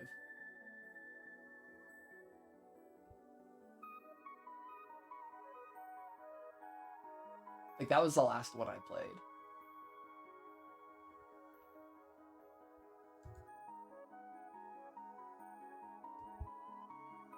Is this also an anagram? Once again, good. Battler-san, you're a pretty flexible thinker. By anagram, you mean playing with letters, right? Yeah, George, just like you play with little girls. Oh, shit. In other words, maybe you can make some kind of word by changing the order of the remaining letters.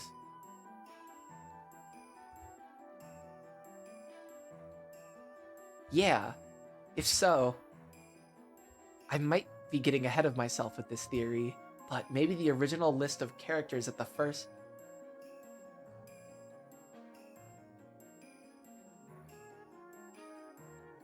Twilight's removed from his 11 characters.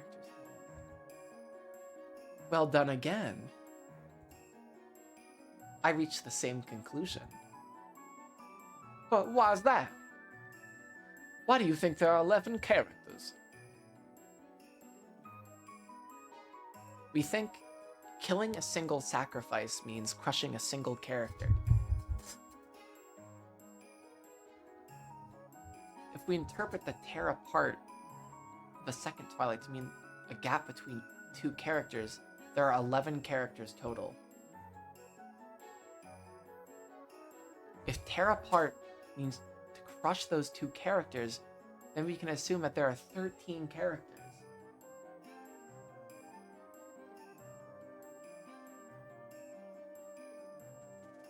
Yeah.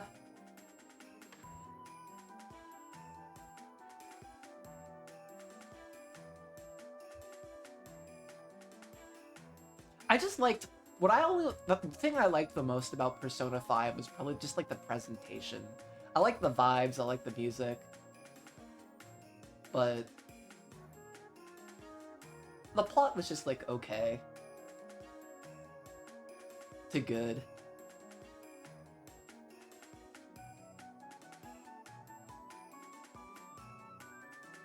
It's like a game I can't pick it up again. I couldn't see myself playing through it again. It would just be freaking a slog. I would hate it if I tried.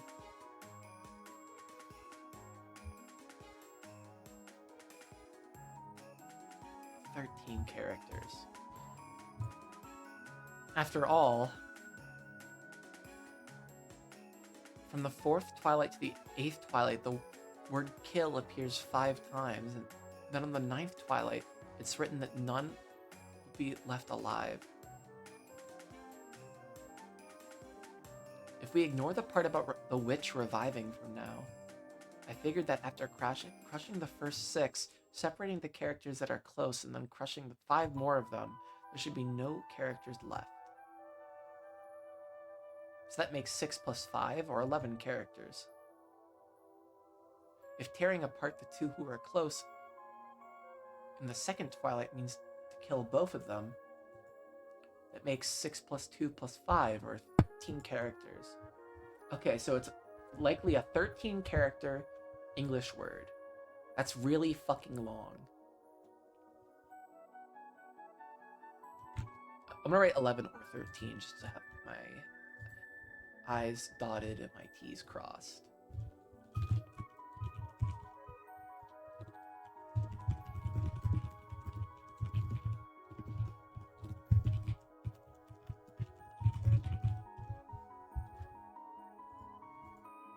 Wait, it couldn't be that easy, could it? Wonderfully done. That's the exact same theory I thought of. It looks like you were gifted with excellent little gray cells, just like me, Battler-san. Oh my god, maybe she does the sand thing wrong on purpose. Hey, quit it.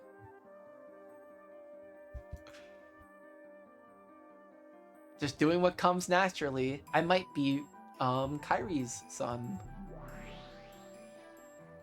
I can't wait to find out who Battler's mom is. Or who's Battler's dad is, for that matter, at this point. Hey, what the hell? The piece me is pretty damn smart. There's no room left for me to make theories. Oh, sorry about that. You weren't around at this point, so I just controlled your piece for you. Isn't it nice how smart I made you look? You look smarter when Burn's playing you. Why not step down as the player and concentrate on being a piece instead? I joined in on this game partway through, well after the first murders occurred on October 5th. That means the piece called me was controlled by the player, Burncastle. So I guess that means it's possible for Burncastle's reasoning to be announced through my mouth. The game I'm watching now is nothing more than a replay of a part that's already ended.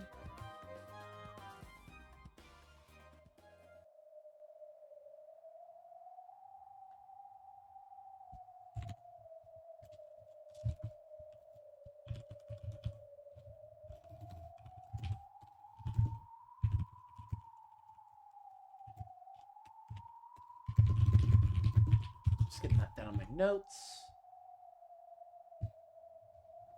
However, that's probably good enough for now. After all, this is Burncastle-sama going out of her way to solve the epitaph for me. Wait, this Burncastle-sama's going out of her way to solve the epitaph for me. Okay. I'll be watching closely for now. And I'll try to find out what it means. Lambda Delta let it slip herself just a second ago.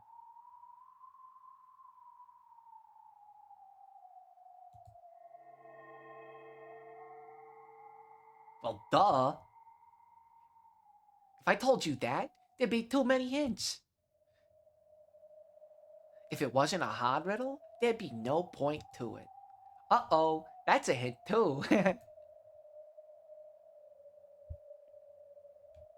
This theory about grandfather creating the epitaph in order to choose a successor isn't bad at all. Erika and Burncastle's logic is extremely reasonable. But that's only if we assume grandfather was the one to create it.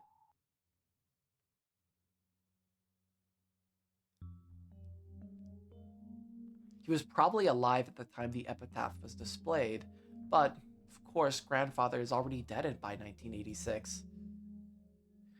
And in the games up until now, Beatrice threatened us repeatedly with letters, saying that the only way to survive was to solve the epitaph, and trying to force us to solve the riddle.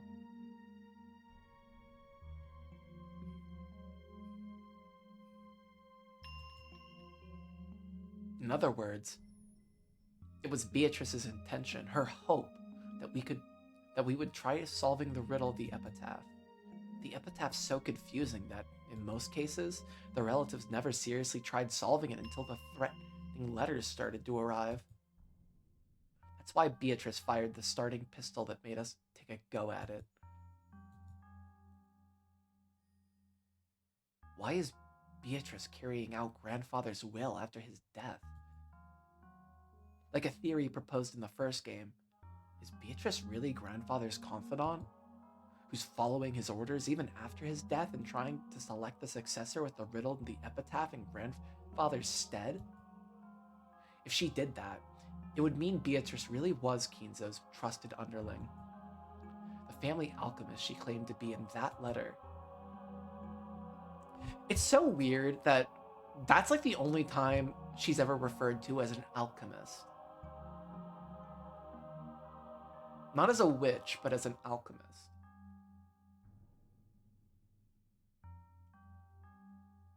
I don't know. I think that's an interesting detail.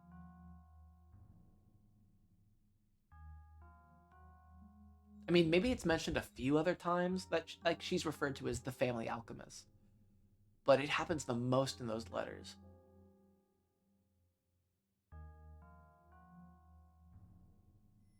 After grandfather's death, Beatrice managed the 10 tons of gold and took the title of alchemist.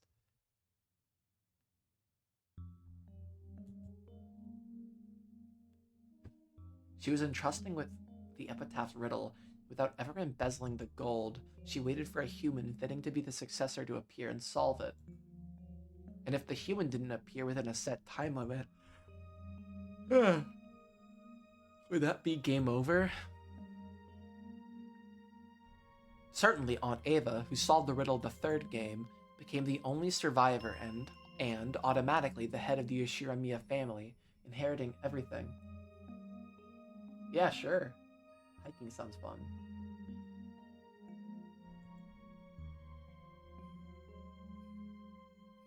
Up until now, no one has ever survived past October 5th except Aunt Ava, the one who solved the epitaph. That was the only case where Beatrice let anyone survive.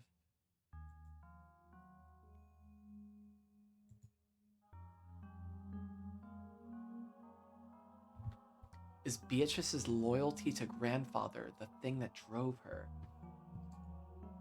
Was she so loyal that she faithfully carried out some terrible order to kill everyone in the epitaph wasn't solved?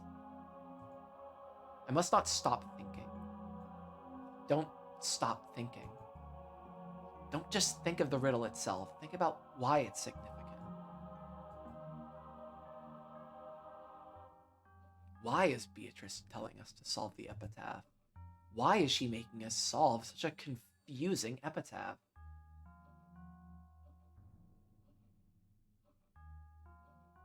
Hell yeah.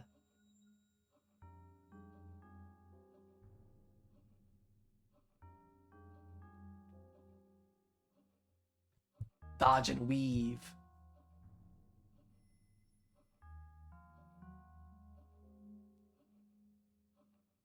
You've been having a lot of fun with that shit, though. That's cool.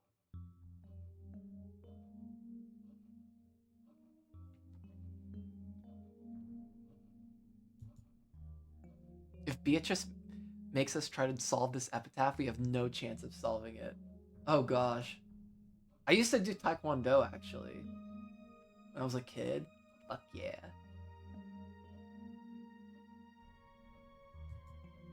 Holy shit.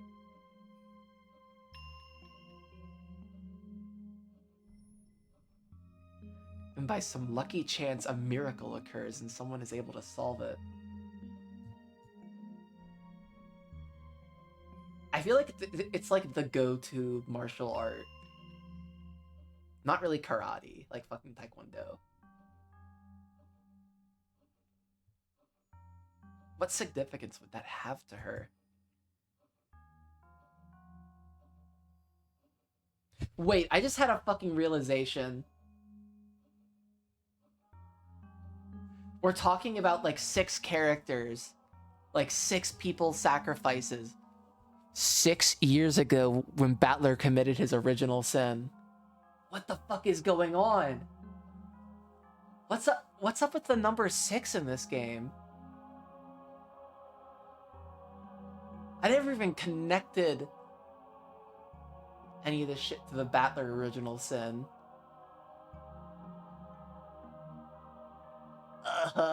This game is fucking with me so bad. It's unreal. I'm getting fucked with so hard.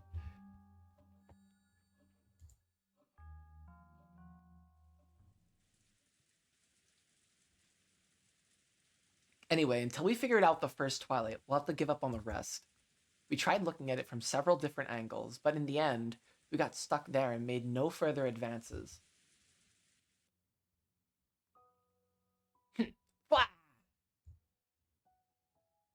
Wait.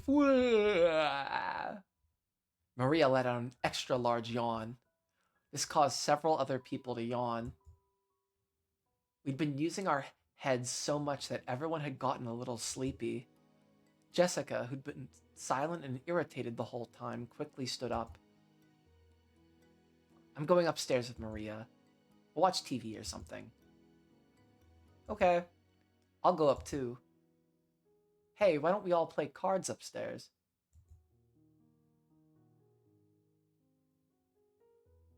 When George proposed this, Maria completely forgot about that big yawn of hers and started jumping around, insisting that she wanted to play cards. According to the clock, it was already 10 o'clock at night. It was already about the time you'd normally take a bath and get ready to sleep. Also, I think it's interesting and it's very important that the game happens over 2 days, not just one. Like, things don't start at like 12:01 October 6th or 4th or whatever the second day is. Even though that's when likely the first murder assault is occurring, is like around 1 a.m. I think usually every time. No, it all starts before they all get there. I think it's an important detail. We have to look a little larger around the whole scenario than just the murder itself. This whole everything is a mystery, from the moment they're all in that fucking airport to the moment everybody's fucking dead. It was already about the time you'd normally take a bath and get ready for sleep. Even the adults seemed pretty weary from traveling. We decided to continue this later and went our separate ways. Will you play cards with us too, Erika-chan? I appreciate the sentiment. I overstepped my bounds a little, forgetting that I'm a simple guest. I'd like to take it easy and rest for the night. I almost forgot I was recently in an accident. Seriously? You're in such high spirits, it's hard to believe you almost drowned.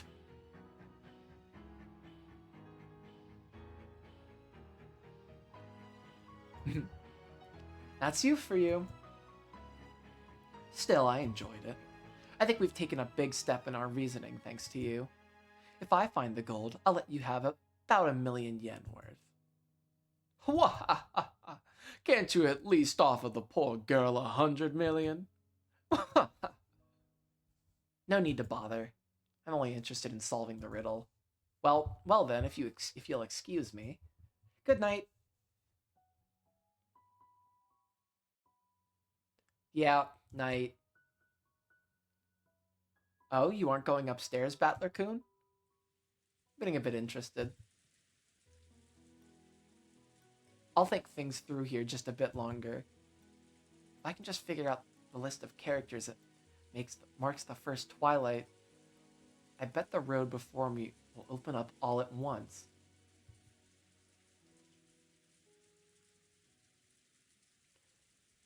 Everyone went up to the second floor one by one.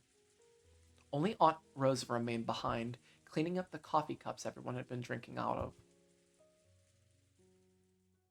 Why are they helping? Isn't there a servant here? Kairi-san and some of the others offered to help, but Rosa had refused and was washing them all alone. Since I'd been treated to such delicious coffee, I decided to help too. I wasn't just doing it because I felt obligated. I wanted to keep discussing the epitaph with someone. The first twilight. You hate this part. Aunt Rosa, have you thought of some list of characters or a word? No, I don't have a clue. But instead of the first twilight, it's the 10th twilight that bugs me. But what's the 10th twilight?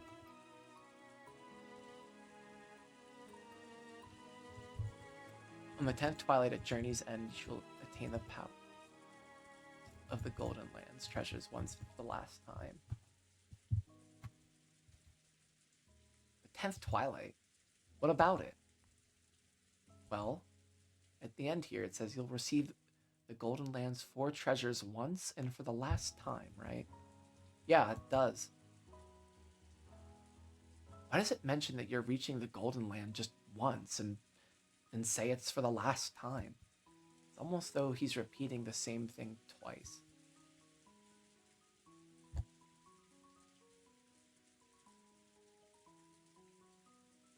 I've just been wondering whether he had some reason for putting it like that.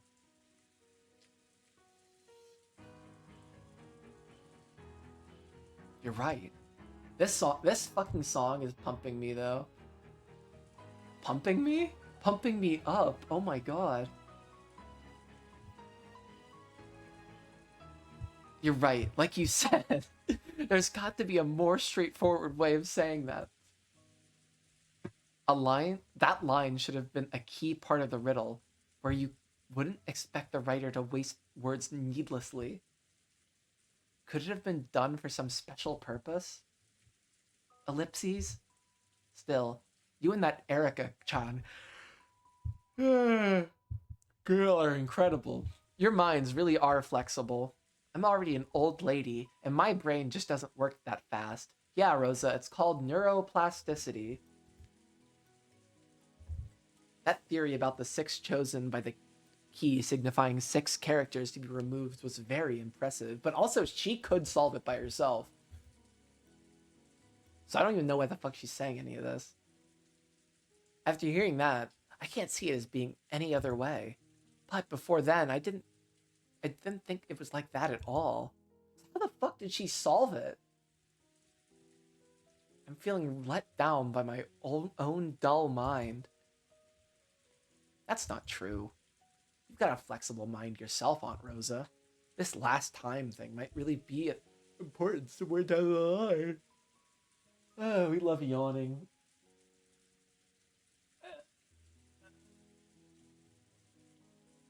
Okay. Not at all. My mind's very stiff. Up until now, I've always thought that this first Twilight was nothing more than a place 1/10 of the way on a road to the Golden Land. What's that? Sounds interesting. Mind telling me about it? After all, in the line before the first Twilight, it says you must travel to the Golden Land, right? The next part describes a journey that lasts 10 days, so I thought the first Twilight would be part of the way through that journey. A journey? I see. A train ride.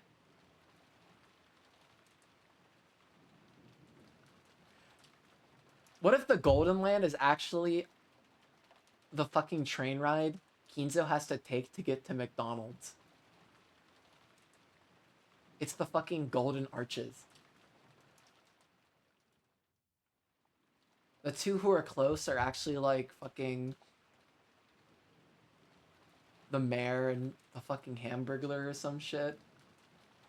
Those who shall remain shall praise my noble name, of course refers to Grimace. Oh my god, a journey, I see. Then the journey begins, and when you set up camp at the first Twilight, you offer the 6 as sacrifices. So where would that place be? How many kilometers from the starting point? Don't tell anyone about your aunt's silly ideas, okay? When I first saw that part about attaining to the treasures of the Golden Land, I just assumed it was more of the same. I was thinking a lot about this too. Well, I was just like, one of my early theories was, like, I thought the game would take place over 10 days. Like, I thought there would be a whole other day that would pass, and then the next night, the 2 who are close would happen, the second Twilight. So that's what kind of surprised me. But I never really considered it like being a journey. Ugh, this shit's tricky as fuck. But I thought it meant reaching or arriving at some place 10 days away from Father's hometown where all these treasures might be found. you kidding? That's a brilliant idea. And the first Twilight is the first stop on that 10-day journey. The name of that place might be the key to moving forward. For my 10-day theory to work, you'd have to know both the start point and the end point. I know the start point. I know the hometown Father loved. The place Father spent his time when he was a boy really is far away. No, why are they not telling us? Why the fuck are they keeping this from us? This has to be Beatrice shit. This has to be first Beatrice shit.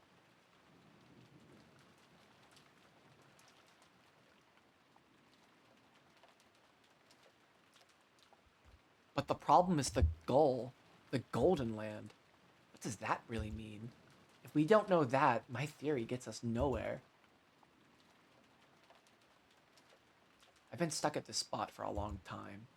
But after listening to your reasoning today, I realized what an embarrassing mistake I've been making.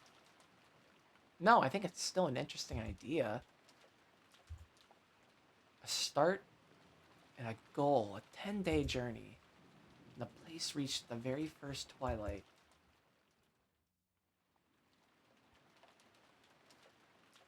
Believe it or not, I think you might solve this one easily, Battler-kun.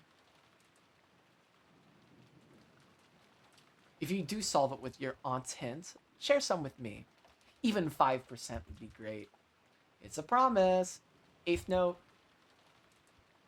Despite being my aunt, she gave me a smile and a wink, which would have made a man's heart jump. Oh god. As I helped her wash the coffee cups, I kept pondering the epitaph's riddle in silence.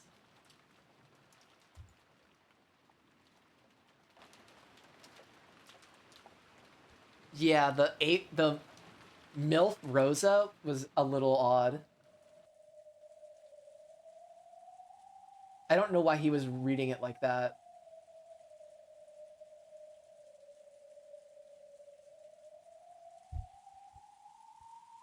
After I finished helping Aunt Rosa, I passed through the corridor on my way to the bathroom and saw Erika unlocking the door to a room on my path. I thought your room was on the 2nd floor. Ooh, she's going to the study.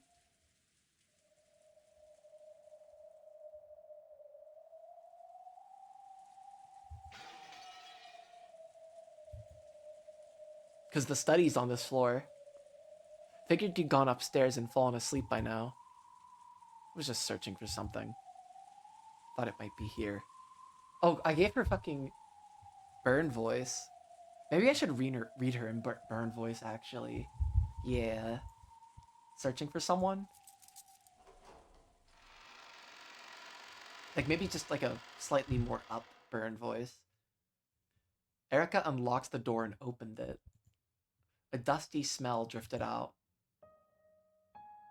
It was the library. For a library, the gaps between the bookshelves were extremely small. This was obviously built for storing books, not reading them. So it's a book you're searching for. Not necessarily a book, but materials, I guess you could say. There's something I've just got to look up.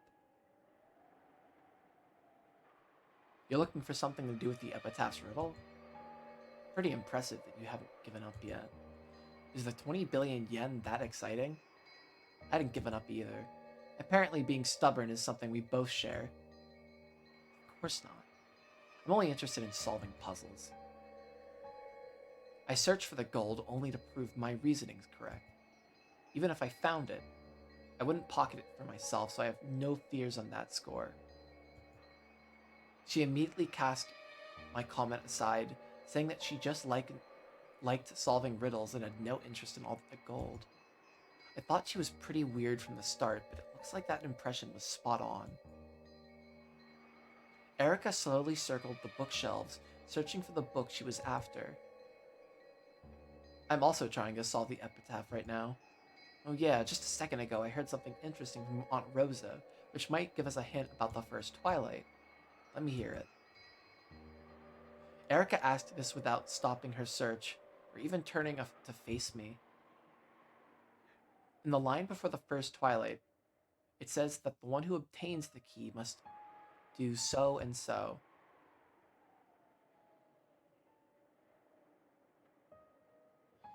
The one who obtains the key must then travel to the Golden Land in accordance with these rules. You see, what makes me think against that is this part, in accordance with these rules.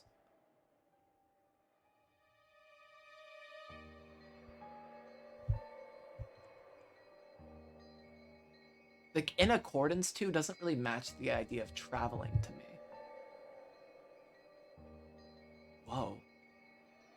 You've already got it memorized? Guess I shouldn't be surprised. What about that? Yeah, you've got to travel to the Golden Land, right? Apparently, this made Aunt Rosa think about the 10th Twilight. In other words, going on a 10-day journey from the beloved homeland to the Golden Land. Actually, I had already noticed that myself. You start from the place reached on the first day of the 10-day journey. That's where you take the sacrifices from. Yeah, that's what Aunt Rosa thought of too. I think the theory's pretty intriguing. We're looking for the place you'd reach on the first day of a 10-day journey. That bit of land, or else the name of that region, might be a key. I also guess that place's name might be a key. That's why I'm looking for materials.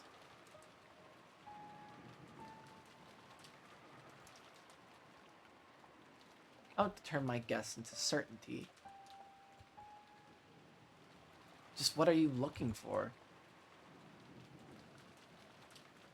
Then Erika's hand suddenly stopped and she slowly pulled it out. As she dusted it off, she finally looked at me and spoke. It's an atlas.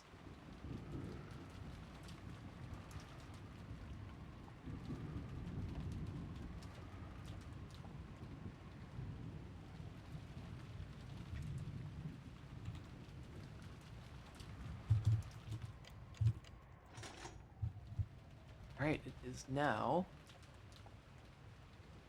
10 o'clock. Or wait, what? I think so. Unless I terribly misread that.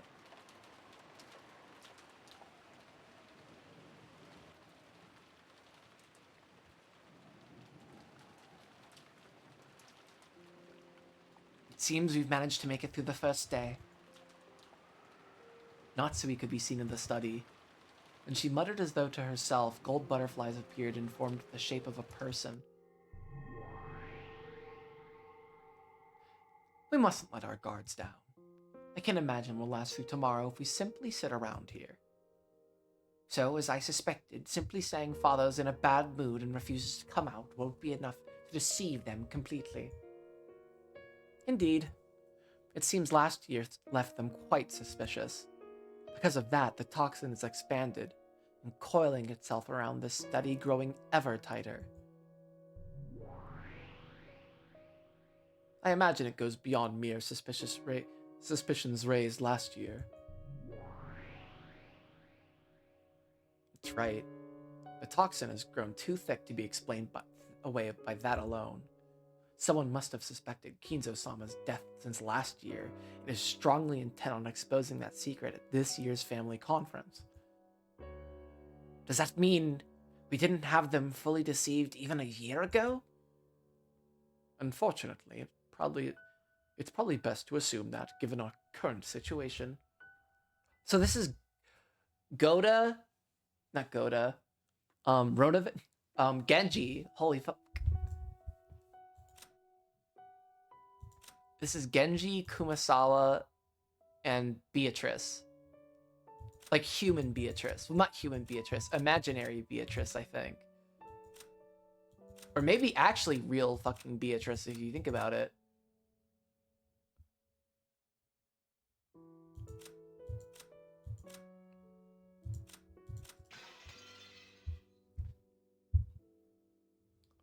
real Beatrice.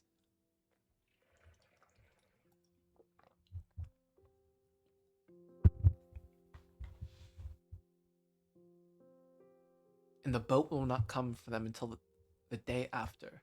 In short, we must endure for another 36 hours at the very least. It may not be visible to your eyes, Natsui, but the closed room barrier sealing this room was once very firm. Tonight, however, it has been worn down to almost to a point of crumbling, like dry leaves awaiting a windstorm. Since when does fucking Beatrice speak like that? No, the storm's already here. Natsui-sama, I propose that we switch from the closed room barrier to something else.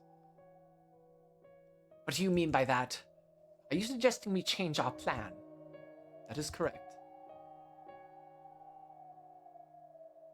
Virgilio-sama and I will reconstruct a barrier similar to last year's.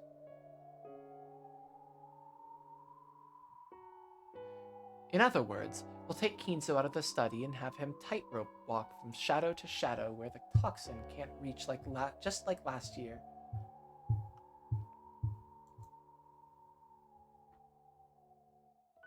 It may be dangerous, but I would like to second her proposal.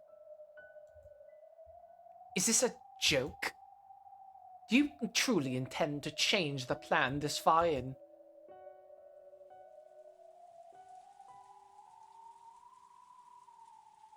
When one realizes they cannot withstand a siege, they must consider the option of abandoning the castle. Right now, this room is like a castle surrounded by enemy troops, with its walls about to crumble. If staying put means certain death, then you also have the option of riding out for the one last second in an honorable defeat. After all, surrender doesn't seem to be an option in this fight. I'll protect Father's secret until the very end. If it's discovered, we'll have no chance to talk our way out of it. My husband's embezzlement will be exposed to the light of day, and the Ushiramiya family's honor will be destroyed. We must remain firm and prevent that no matter what may happen. Calm down, I understand you. Krause's alchemy will soon yield great results. If we can just make it through this year, we'll manage. So don't get flustered. But we use this strategy precisely because we wouldn't be able to pull off the same trick as last year, right? Isn't it the height of stupidity to return to a plan you've previously abandoned because it was impossible? Just what sort of plan could we hope to make this point? To make at this point? Ronave and I will prepare one. Leave it to us. Creating illusions is what witches do. All you have to do is give us your permission, Natsui-sama. Teacher and Ronave are quite reliable at times as these. And servants of the one-winged eagle are top-notch furniture. Once Teacher and Ronave rebuild the magic we need, I imagine the servants will work hard to protect it. It still isn't too late. Let's take Kinzo out of the study and make that illusion walk around. Don't you forget we choose our current strategy because we considered plans like that and couldn't find anything that would work? It may be the height of foolishness to get flustered in an emergency and carelessly throw away our... Wait, it would be the height of foolishness to get flustered in an emergency and carelessly throw away our primary plan. I had to redo that. But Natsui-sama, as you stand there amidst the toxin, you must realize better than anyone else that we will no longer be able to outlast this siege. I propose that we try and think of another plan without changing our objective of holding the fort. In any event, as long as we can keep this room sealed, no one will be able to deny Father's existence. After all, one cannot determine the contents of a cat box no number of people could ever hope to open. Well, that may be true, but humans are capable of defying reason. It's possible for them to eat into an airtight cat box and go inside, like black ants closing in on a box of cake. Lady Berncastle's piece also worries me. It was fortunate that Erika-sama stole the show at tonight's dinner. By doing that, she created an atmosphere in which it was possible to close down the family conference for the night. If you all had returned directly to the family conference as usual, the barrier might have broken tonight.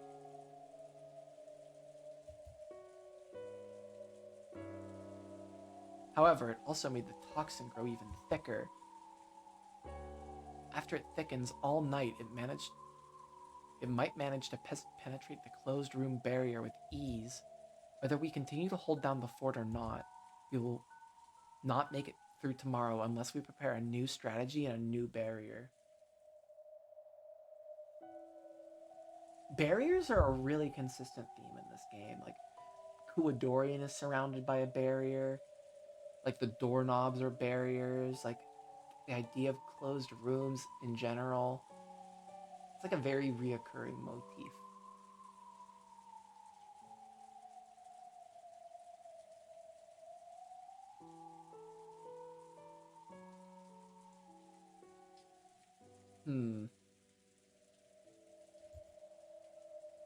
Lady Barncastle may have some plan for breaking the closed room barrier. We can't take that piece called Erika lightly.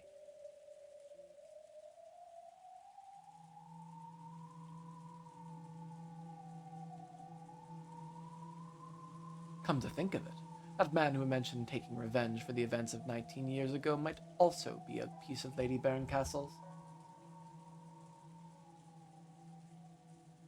This board achieved equilibrium with 18 pieces, but now it has had 2 undesired pieces added to it. There are too many irregularities this year. Lady Barncastle is a fan of Eastern things. In shogi or Japanese chess, aren't you allowed to drop pieces in during a game? Yes, that is possible. Even the act of dropping a queen from the captured pile right in front of the enemy king is an allowable trump card in shogi. Really? Ugh.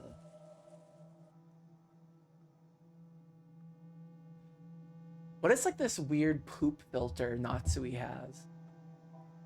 Is it like the toxin? I wonder, what that man who claimed to have a connection from 19 years ago, whoops, I fucking skipped it.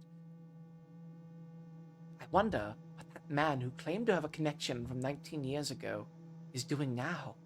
Is he already hiding somewhere on this island? That girl called Erika was able to appear by claiming to have drifted here. Man might also have landed somewhere on this island despite the typhoon, and may be hiding here now. And it's going to be hard to fully deceive the relatives any longer. Why? Why have so many irregular things happened at the same time? How can you explain this nightmarish miracle of a coincidence?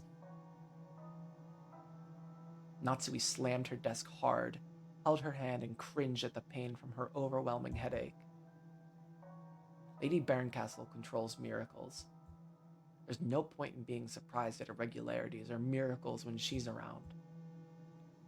While shogi is a game in which an enemy piece might suddenly appear in front of a king, for that very reason you build up a perfect formation that won't allow for such a weakness, artistically constructing a castle around your king. In that case, isn't holding the fort exactly what we should be doing now? Perhaps if we had a fort we could hold, we cannot hope for such a thing now. It's difficult to corner a king with no wall to his back, and even more difficult to corner one with open spaces in all directions. Oh, she's right. Think of a mouse. You can catch a mouse that's shut in a cage. However, catching a mouse in a field is like trying to catch a cloud. Natsui-sama, please allow us to consider this option. Kinzo-sama will leave his study and wander around the mansion on a whim, avoiding the gazes of the relatives.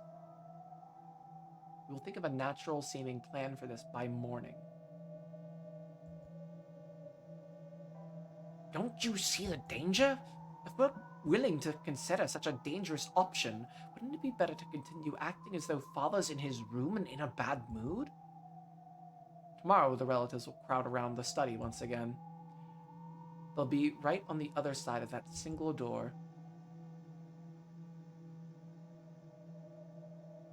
When that happens, just how long do you intend to make it seem like they're having a yelling match with Kinzo-sama?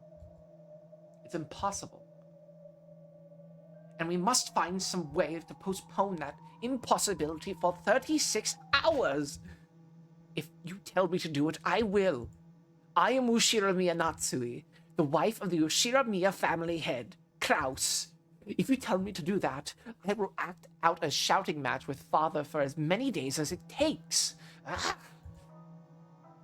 Even Natsui had realized that she could never manage it.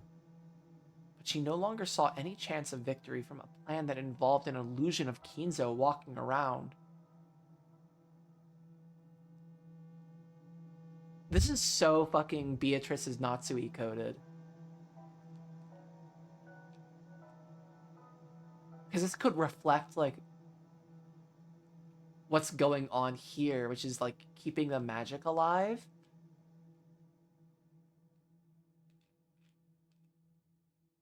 Now, unfortunately, Beatrice and Natsui are talking together, so that kind of fucks with things. But if this is a Beatrice's non-Jo theory, we're still in good spot.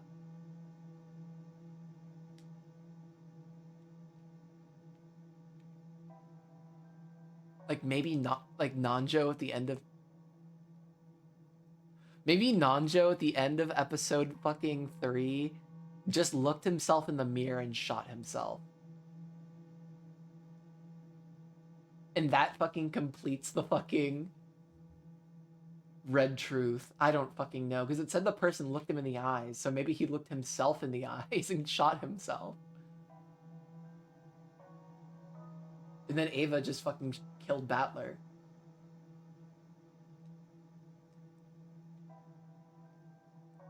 That's so the horse's name was Friday coded.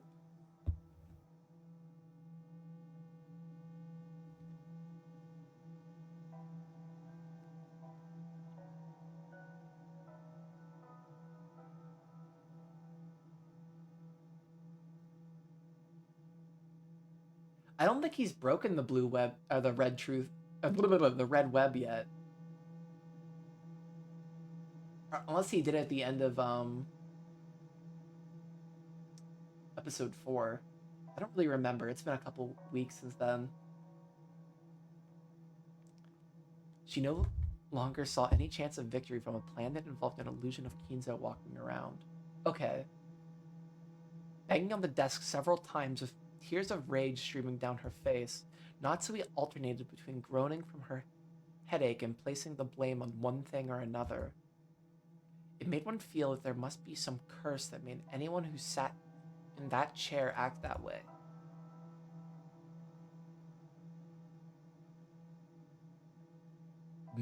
This is like a game of mating, Shogi, where you are on the defensive.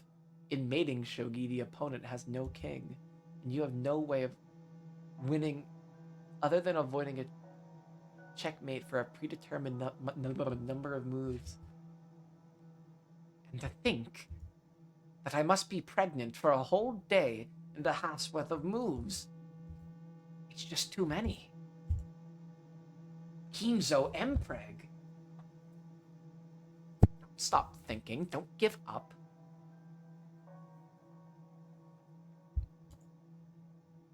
I'll listen to your complaints, so don't have a fit. Your unshaking will to overcome this trial will bring you success with certainty. That's the power of the Witch of Certainty for you. I wonder if all these characters have teeth now because this is a Lambda chat episode. Nacho Kinzo mating shogi match.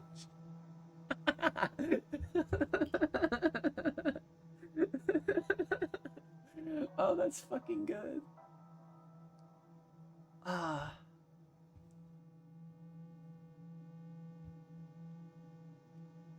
That's so fucking good. Oh god, okay. Believe that you will overcome this no matter what. I'm sure you will think of a brilliant plan. This is better than fucking Dr. Nanjo back shots. Oh my god. Therefore, you mustn't give up and you mustn't stop thinking. You're right. I understand. Only I can overcome this hardship. That is correct. Didn't Kinzo entrust you with the job of overcoming these challenges? Kinzo acknowledged that you were worthy of that responsibility. Father, ah! Teacher and Ronove will think of a move. Of course, I will think as well. However, even that we cannot do without permission from our master, from you. So at the very least, don't abandon your will to fight. Don't give up. I understand, but I'm already all tired out and can't stand this headache. Why is it that I'm crying here, all alone in this frigid study? Why? Why isn't my husband here for me now? Back when dinner ended, Kraus claimed to be dizzy and went to bed early. Of course, he had done this to get enough rest to ready himself for the long day ahead. But to Natsui right now, it felt as though he'd just gone straight to sleep and pushed the entire burden on her. However, complaining about such a thing would mean her failure as a wife. Isn't it a good wife's duty to work hard and put family first, even when her husband is resting? I don't know, I think you're simping for him.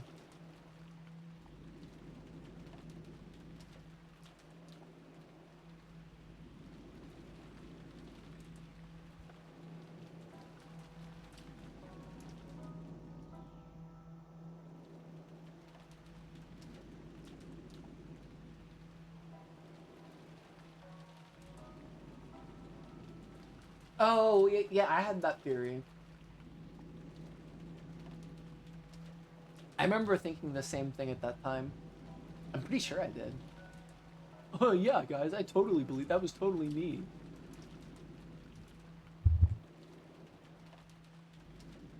Though I said I thought George might still be alive and had killed Nanjo.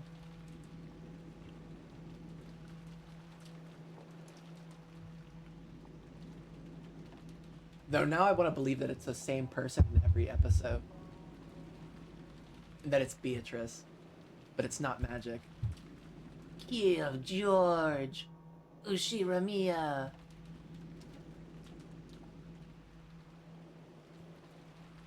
Filled with regret, even at her anger towards her husband, unable to determine at whom she should be angry, Natsui continued to sob. If only Kinzo could just speak to her kindly at times like this. You're actually really fucking cool, Natsui. You're goated with the sauce.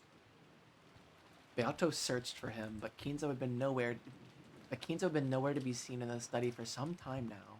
Perhaps Natsui had noticed this as well. Though she bragged that fighting alone and supporting from behind was the responsibility of a good wife, without anyone to tell her that this really was necessary, she was now so frail that she couldn't even stop her own tears. Just as Beato was trying to think of words to console Natsui, Virgilia tapped her lightly on the shoulder. Sometimes, when words of consolation don't come from the mouth of the right person, they can do more harm than good. So Virgilia silently told Beato that remaining silent was the best course of action for now. Oh, get the fuck out of here, Gap. Hi, sorry to interrupt. I know I'm an outsider, but I wonder if you'd let me speak. It's awesome that your husband sucks. Girl power. My favorite feminist theory is Angela Dworkin.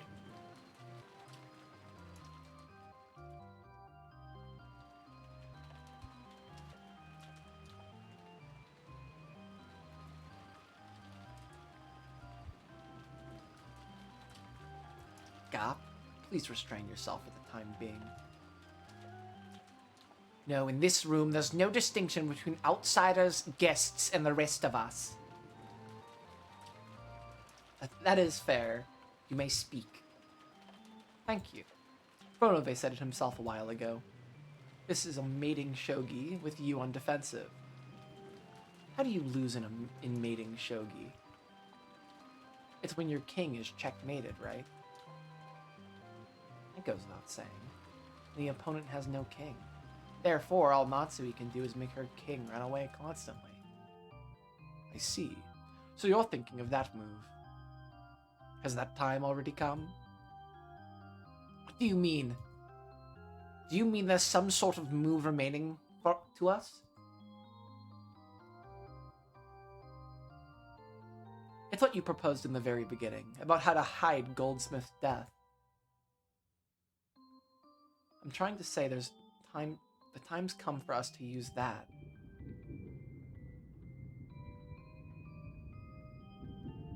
Oh! That's why he goes missing in episode 1.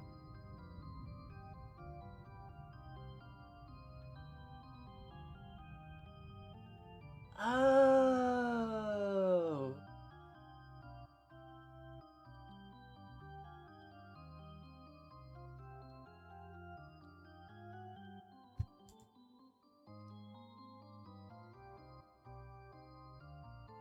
Exactly.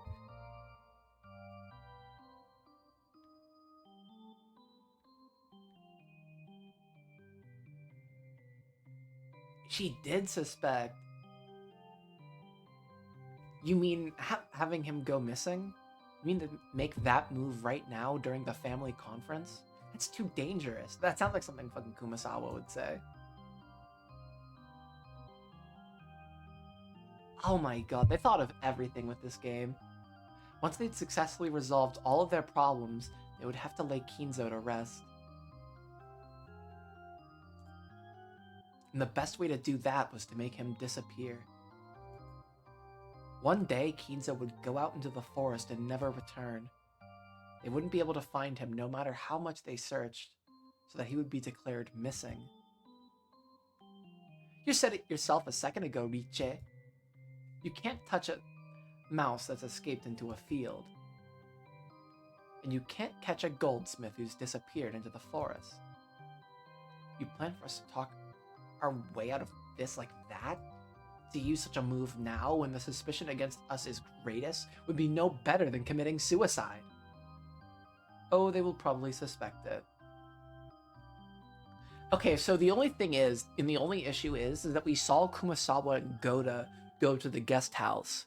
The question is, how are they here having this conversation with Natsui? Maybe they snuck out? Maybe Winchester theory? I don't know.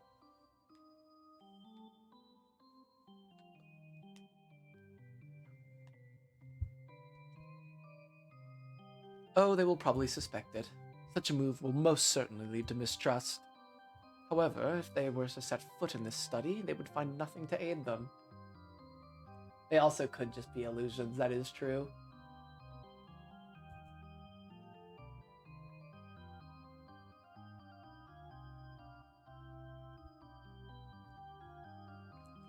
I will consider all options.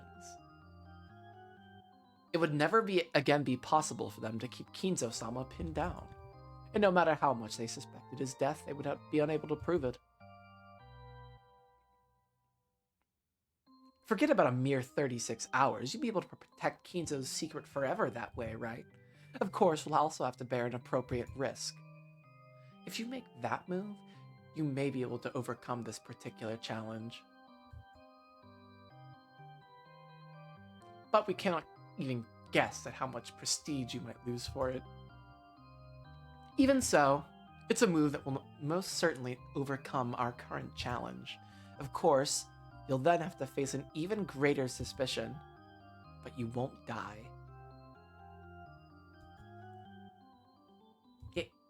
Yes, that may be true, but during the Great Kanto earthquake, the Ushiramiya family should have died.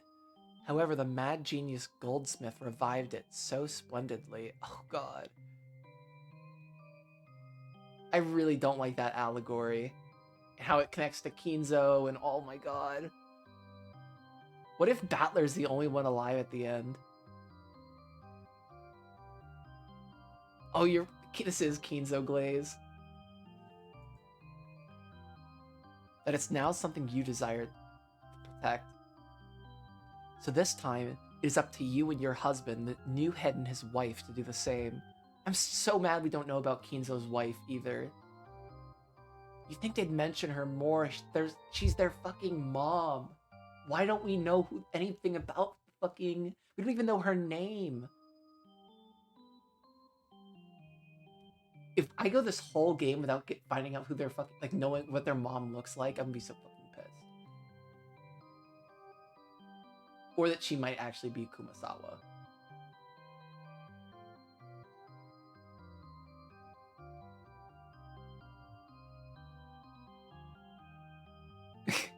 Oh.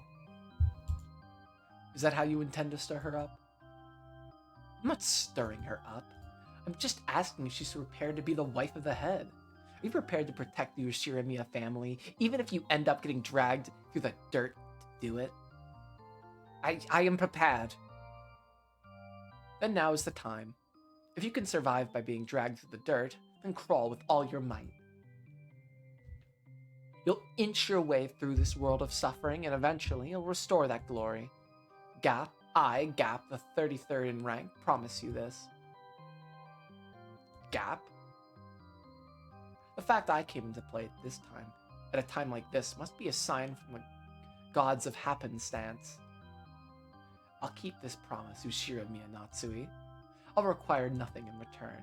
Riche, the one who serves you, has already paid me plenty in advance. Gap may have seemed irresponsible, but she actually possessed a strong sense of duty. She was the kind of person who couldn't leave someone in trouble alone. Payment in advance. Oh, when did I do that? I have no memory of such a thing. Oh, I just mean those magical items you couldn't remember where you put.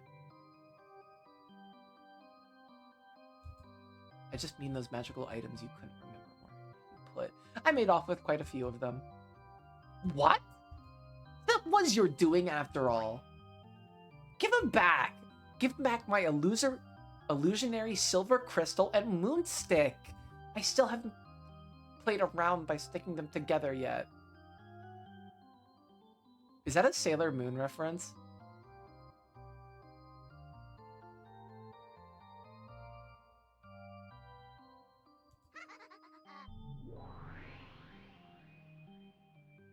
That's the sort of magic and strategy you could expect from me.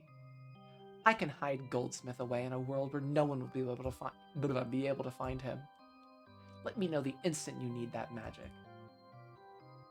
Until then, feel free to think of another, safer plan. True. Having alternatives is beneficial for your peace of mind. And without that, you'll never think of up a brilliant plan. Natsui-sama? We have quite some time remaining us tonight. Okay. Let's leave Gap strategy as a final trump card and iron out a plan for our own for now. Please give us permission. And please give us the trust, magical power, and absolute conviction we'll need to succeed without fail.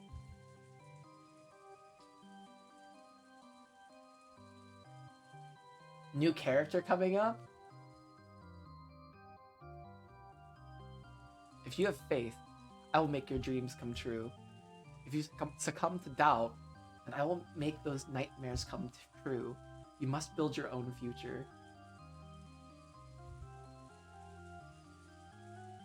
Kinzo would disappear. And right in the middle of the this family conference, such a move truly would be a last resort.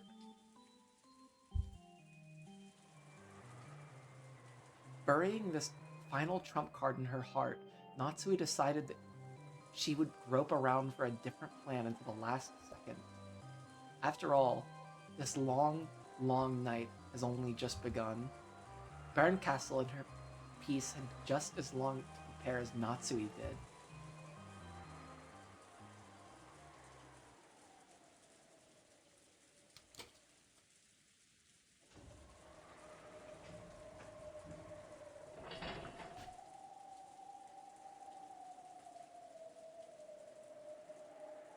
Oh, fuck. Are Battler and fucking Erika gonna solve the fucking epitaph?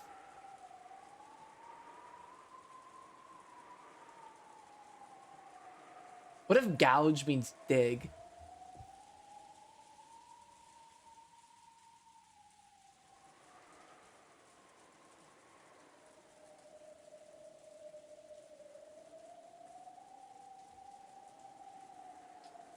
Oh shit, what if they're digging?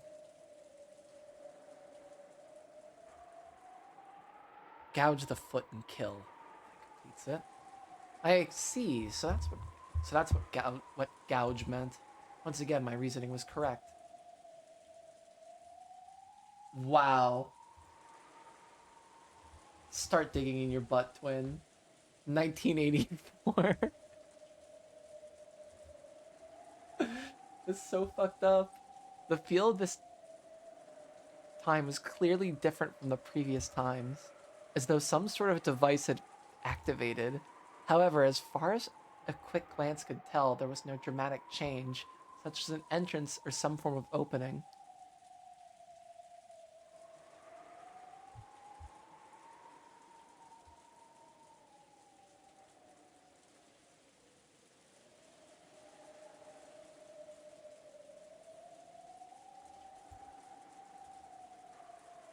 Apparently they would need to do just a little more before they could find it.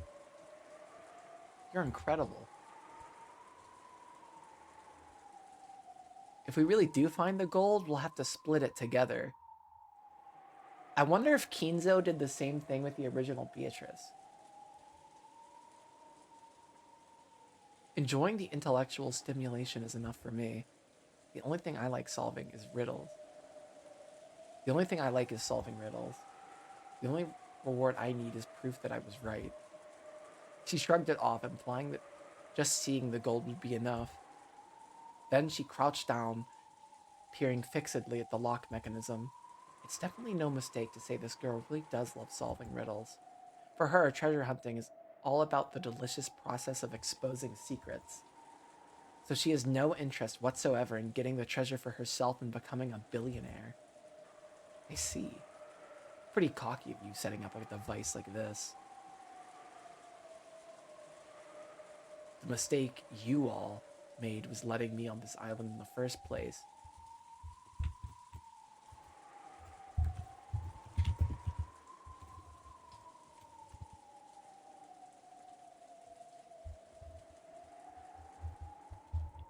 Damn, I thought that meant something. Simply by the existence of the epitaph in that place, this level of reasoning is possible. For Furuto Eric.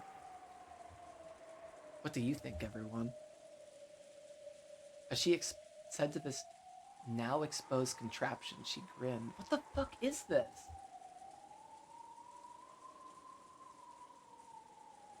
Her smile was triumphant, but it was more fully characterized by the small bit of unpleasant disdain contained within.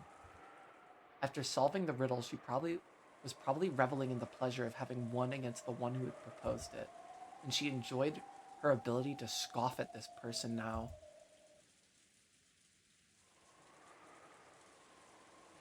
I feel like they're setting up Battler to be the killer this fucking episode.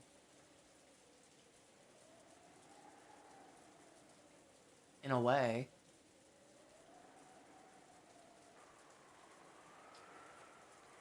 I don't like this. I really don't like where this is going at all. If we find the gold now, the successor won't be Kraus-san, but you. Well, I wonder. Isn't Kraus-san kind of arrogant? You might even call him a braggart. It'll be perfectly amusing to see him lose both the gold and his position as a successor to his nephew in the course of a single night, won't it? Erika was still crouched down as she spoke, her back to Battler as she toyed around with the device. Jessica-san is her name, right? The girl who talked back to me. Yeah. Yeah, we can watch a video.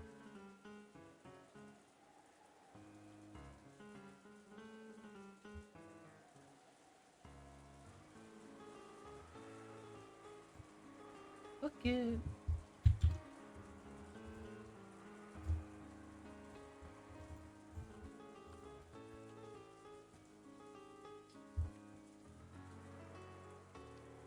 What? Okay. We're getting free Wendy with it. This is gonna break my fucking brain. Hold up. Let's do a quick pivot to watch. Hold up. Let me get my screen capture. Oh my gosh, is this Wendy Williams?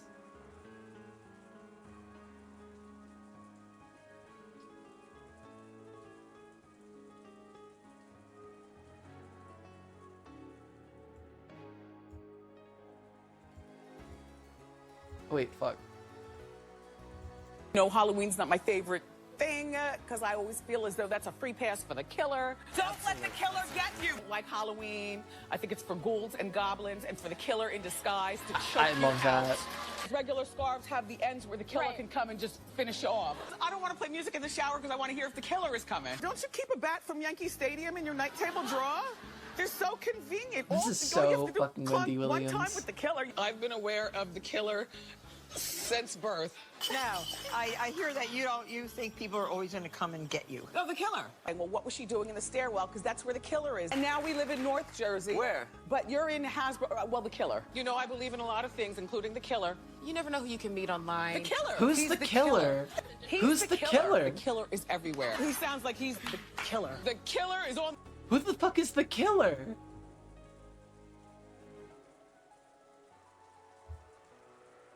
Who hurt Wendy?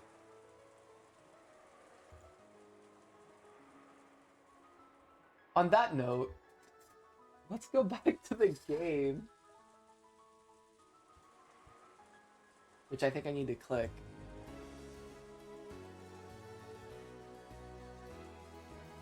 That's crazy. Free Wendy Williams.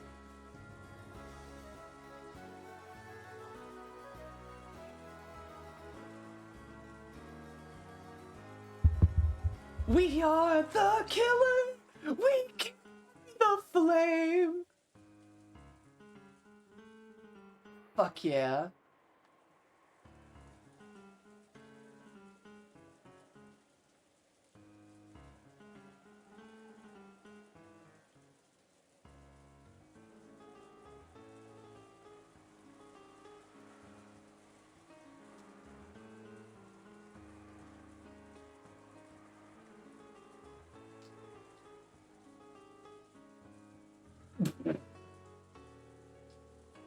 I don't know.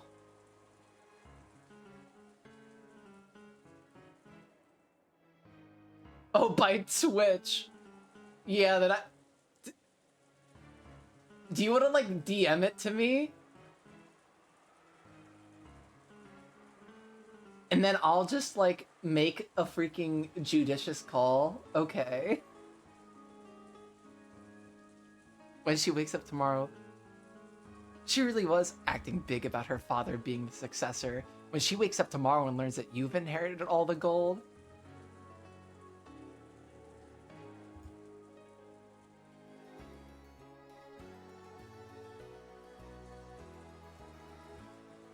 Charlie Kirk wasn't a fan of a lot of things, like being a good person.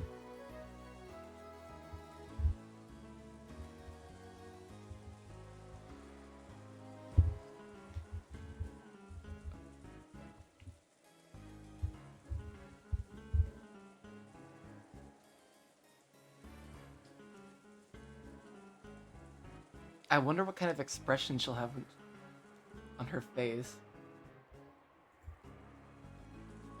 I got no intention of keeping that 20 billion to myself. Well, even if I got 10%, that'd be as much as I could handle. We can split the rest fairly amongst the family. I'm even less interested in being the successor. I'd be glad to let Uncle Kraus deal with that. Will you really be able to settle things that easily in the end? Well, rather than trying to make guesses about that, I imagine it'll be more fun to guess at the expression Jessica-san wears tomorrow. And what kind of sad excuse she'll try to make. You really do have a nasty personality. Oh? Couldn't you reason that out from the time you learned that I liked solving riddles? I'm an intellect. What?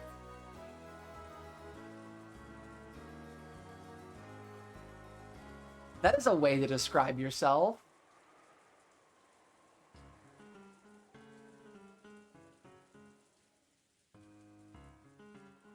What the fuck?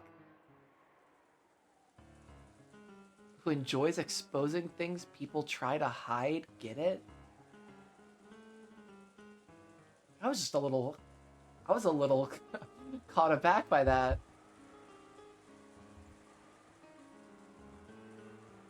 God, she does give you the ick. The ick factor just grew by like 15 times. The same thing goes for solving the epitaph's riddles. I'll bet you wanted to expose the gold grandfather worked so hard to hide. Yes, that was my goal at first, but it changed partway through. Partway through?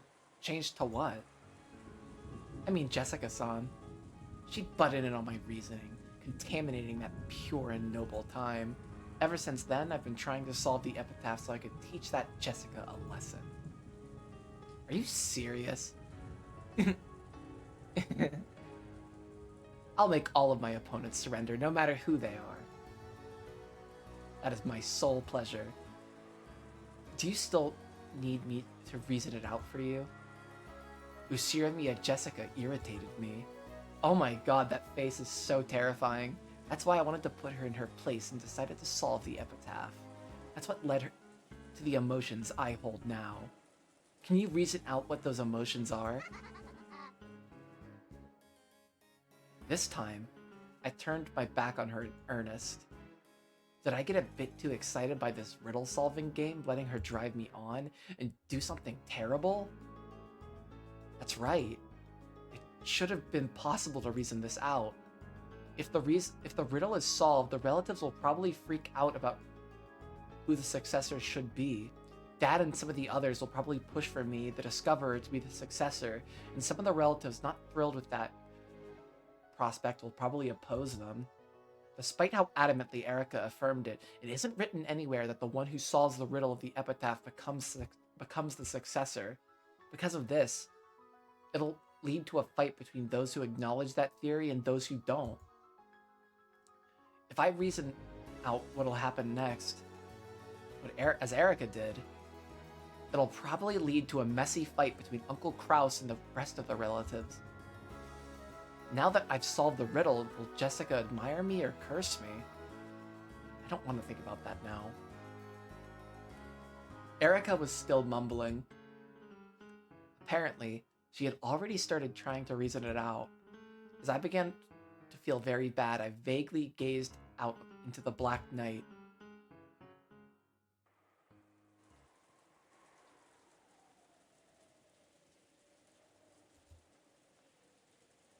At that time, I looked at a dim outdoor light and saw the silhouette of a person in front of it. I thought I must be seeing things.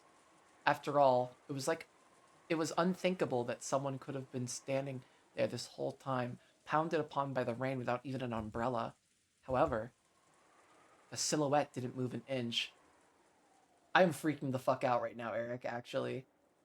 I hope this is just somebody in the family and not like Mystery Man 19 or 20 or whatever the fuck. Or yeah, 19.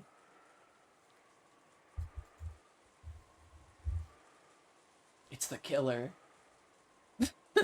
Fucking cut the fucking Wendy. There now needs to be like a fucking montage of me saying the killer. However, the silhouette didn't move by an inch. And maybe no, it couldn't be. It was looking at me. And it was...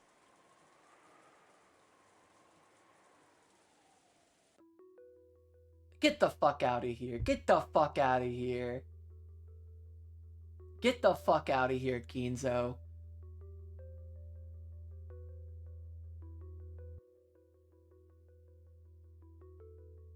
I'm actually alive, motherfucker.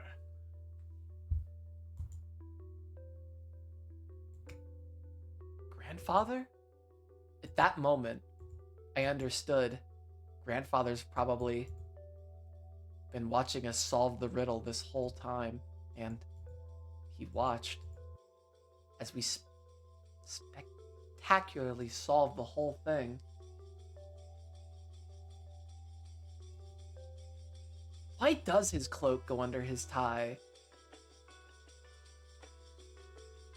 That is fucked up. That's terrible fashion, Kinzo. Kinzo, it should go over your tie, and there should be like a brooch or something holding the cloak together. What's holding the cloak together, Kinzo?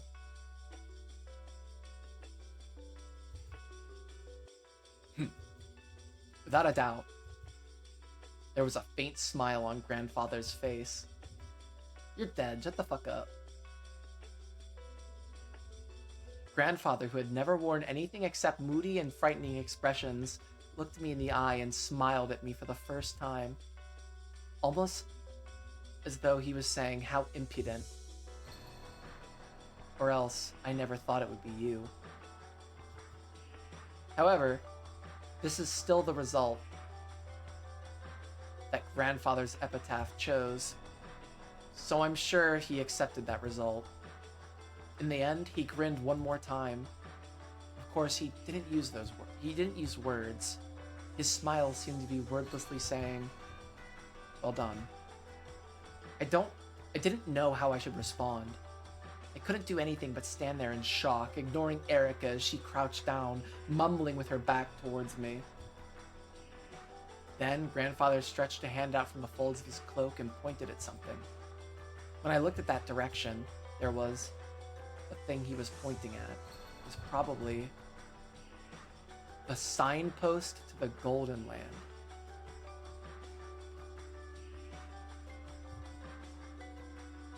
Go. I'm sure Grandfather said that one word. I nodded to show what I understood.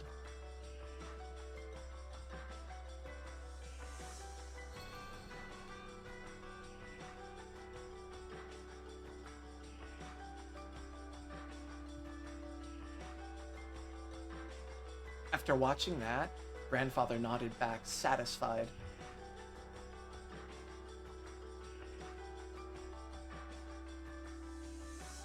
Then, with a spin of his cloak, he disappeared, seeming to melt into the darkness. But the expression on his face at the end was a smile that was, for the first time, truly satisfied. Are you listening, Battler-sama-san? Did you hear my reasoning? I found it.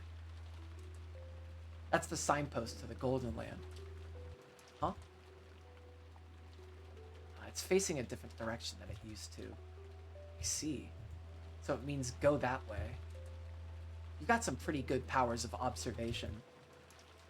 Grandfather told me about it. Huh? Kinzo-san? Where is he? I'm going. Let's have a look at what you're showing us. Just what is this Golden Land? This is freaking me the fuck out. We started to walk. The entrance to the Golden Land was right there. Why are they fucking... The Golden Land is a fucking bunker. With nuclear fucking radioactive gold inside it. What the fuck? That theory's back on the table. I haven't talked about radioactive gold in a hot second. But man, it's starting to look bad. So, my epitaph has finally been solved. Okay, so it is his epitaph. It's not Beatrice's epitaph. Thank you. And it was Battler who did it. Wonderful. Couldn't be better. When I think about it, I was also ahead that no one saw coming.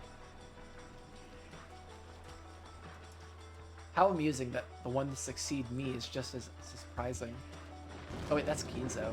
I have no more regrets in life. Beatrice, I am coming to join you, along with a present. The miracle chosen by my epitaph. Battler of all people. That Battler.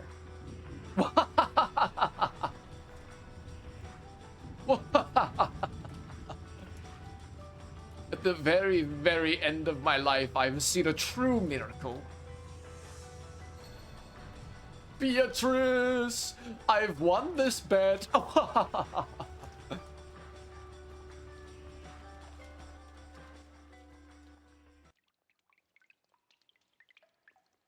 Is this where Battler gets his cape? Oh, Battler's totally getting the cape now, isn't he? Yeah, so the Golden Land just is a bunker, I guess. It's Fluidorian.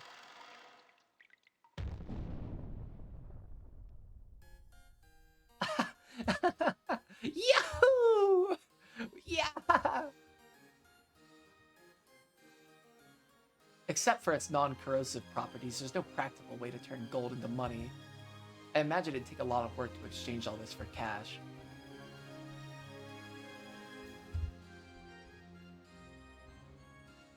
At the end of a crude underground tunnel in a VIP room so beautiful it seemed improper was a pile of gold so large that there could be no doubting its 20 billion yen worth. Erika was calm, but Battler couldn't suppress his excitement. As for which of the two was the correct reaction to show after seeing a mountain of gold, only those who saw the scene with their own eyes could say for sure. In this day and age, it's said that an average salaryman earns about 200 million yen in wages over his life. And this is 20 billion yen worth of gold.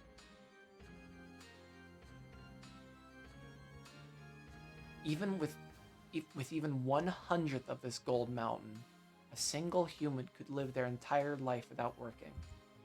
What is labor? Isn't it the very point of a human's life, since a person who doesn't work cannot eat? If so, then 200 million yen is enough to make a single person's life complete.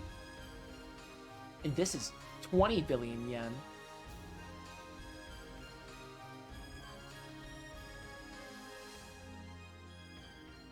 This would account for the labors of 100 humans. No, a single human life. No, 100 times over. Battler, compared to the last people who got the gold and turned evil, I really don't like where this is going, my friend. Please don't succumb to evil, Battler.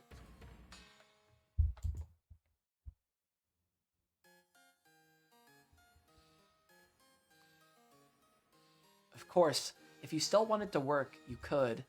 Any money you gained as a result could be used to play with. After all, you would already have enough money to live your entire life. No, for eternity. No, wait, I mustn't keep it all for myself. I can split it up among 100 people. If I could create a world where a full 100 humans wouldn't have to work for their whole lives, just what kind of world would that be? At least just give it to your family, dude. Yeah, there's no doubt at all. This is the Golden Land. There you go. Burn Battler magnificently discovered the gold. Congrats.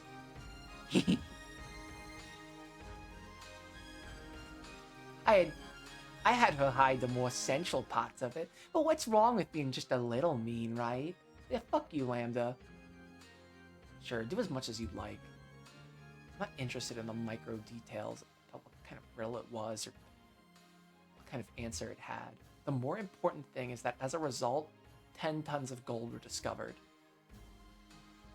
The gold was discovered in the third game as well by Aunt Ava. Aunt Rosa also witnessed it, and also the person who killed everybody in Act 2. However, the two of them hadn't spoken of the gold's discovery to anyone. In other words, there was a chance that the gold's discovery was a cat box truth kept between the two of them.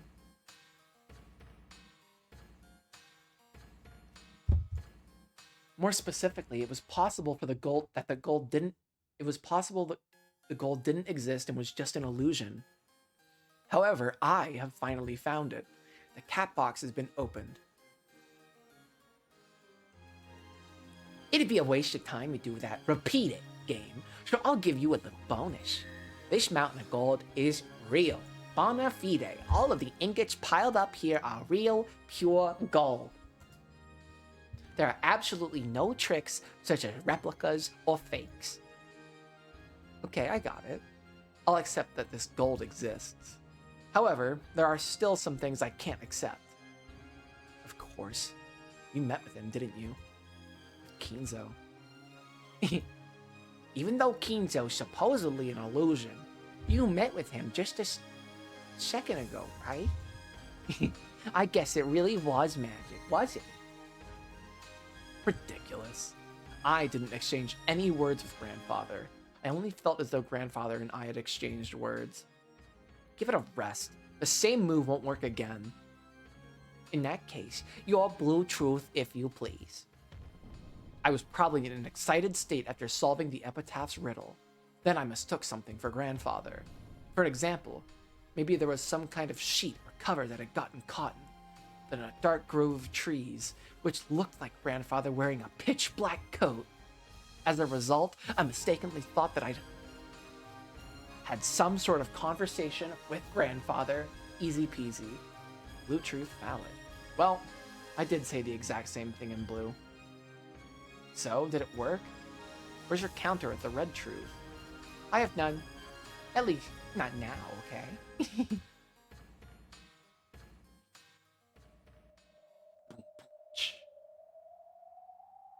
The me, who let out a strange yell in front of the gold mountain, was finally starting to regain his cool. Now that we've found it, there's no covering it up. I vaguely considered keeping this discovery a secret. However, Erika wanted to prove that her own reasoning was correct by announcing this to everyone. She really is an intellectual... just as she says.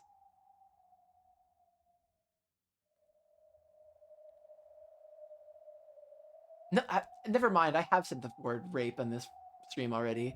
She really is an intellectual rapist. Just as she says, the puzzle-solving game is what's important to her. And she doesn't intend to take any responsibility for what happens after the riddle is solved. A riddle is sort of like a lock. Oh god. Locks exist to be locked. And they're only significant when they're locked.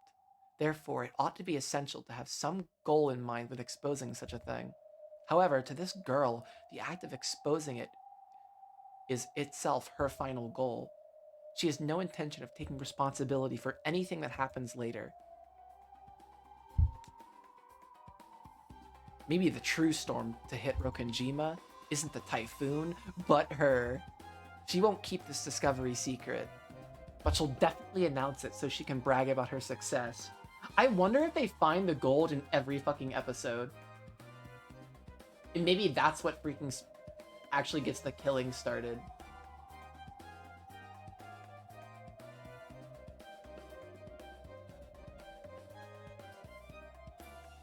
I really like that idea, actually.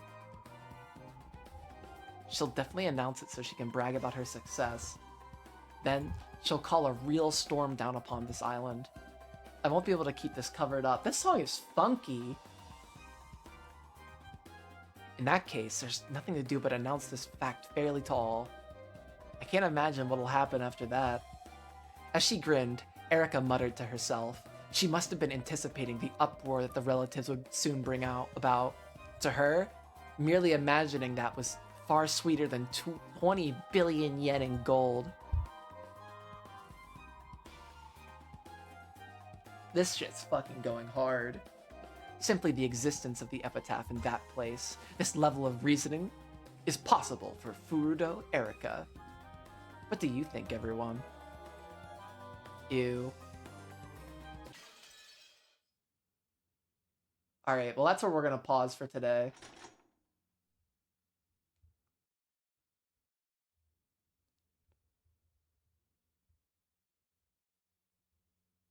Wait. Okay. Yeah, I think this is a good stopping point. Because elsewise, I'm kind of locked in for like another hour and a half.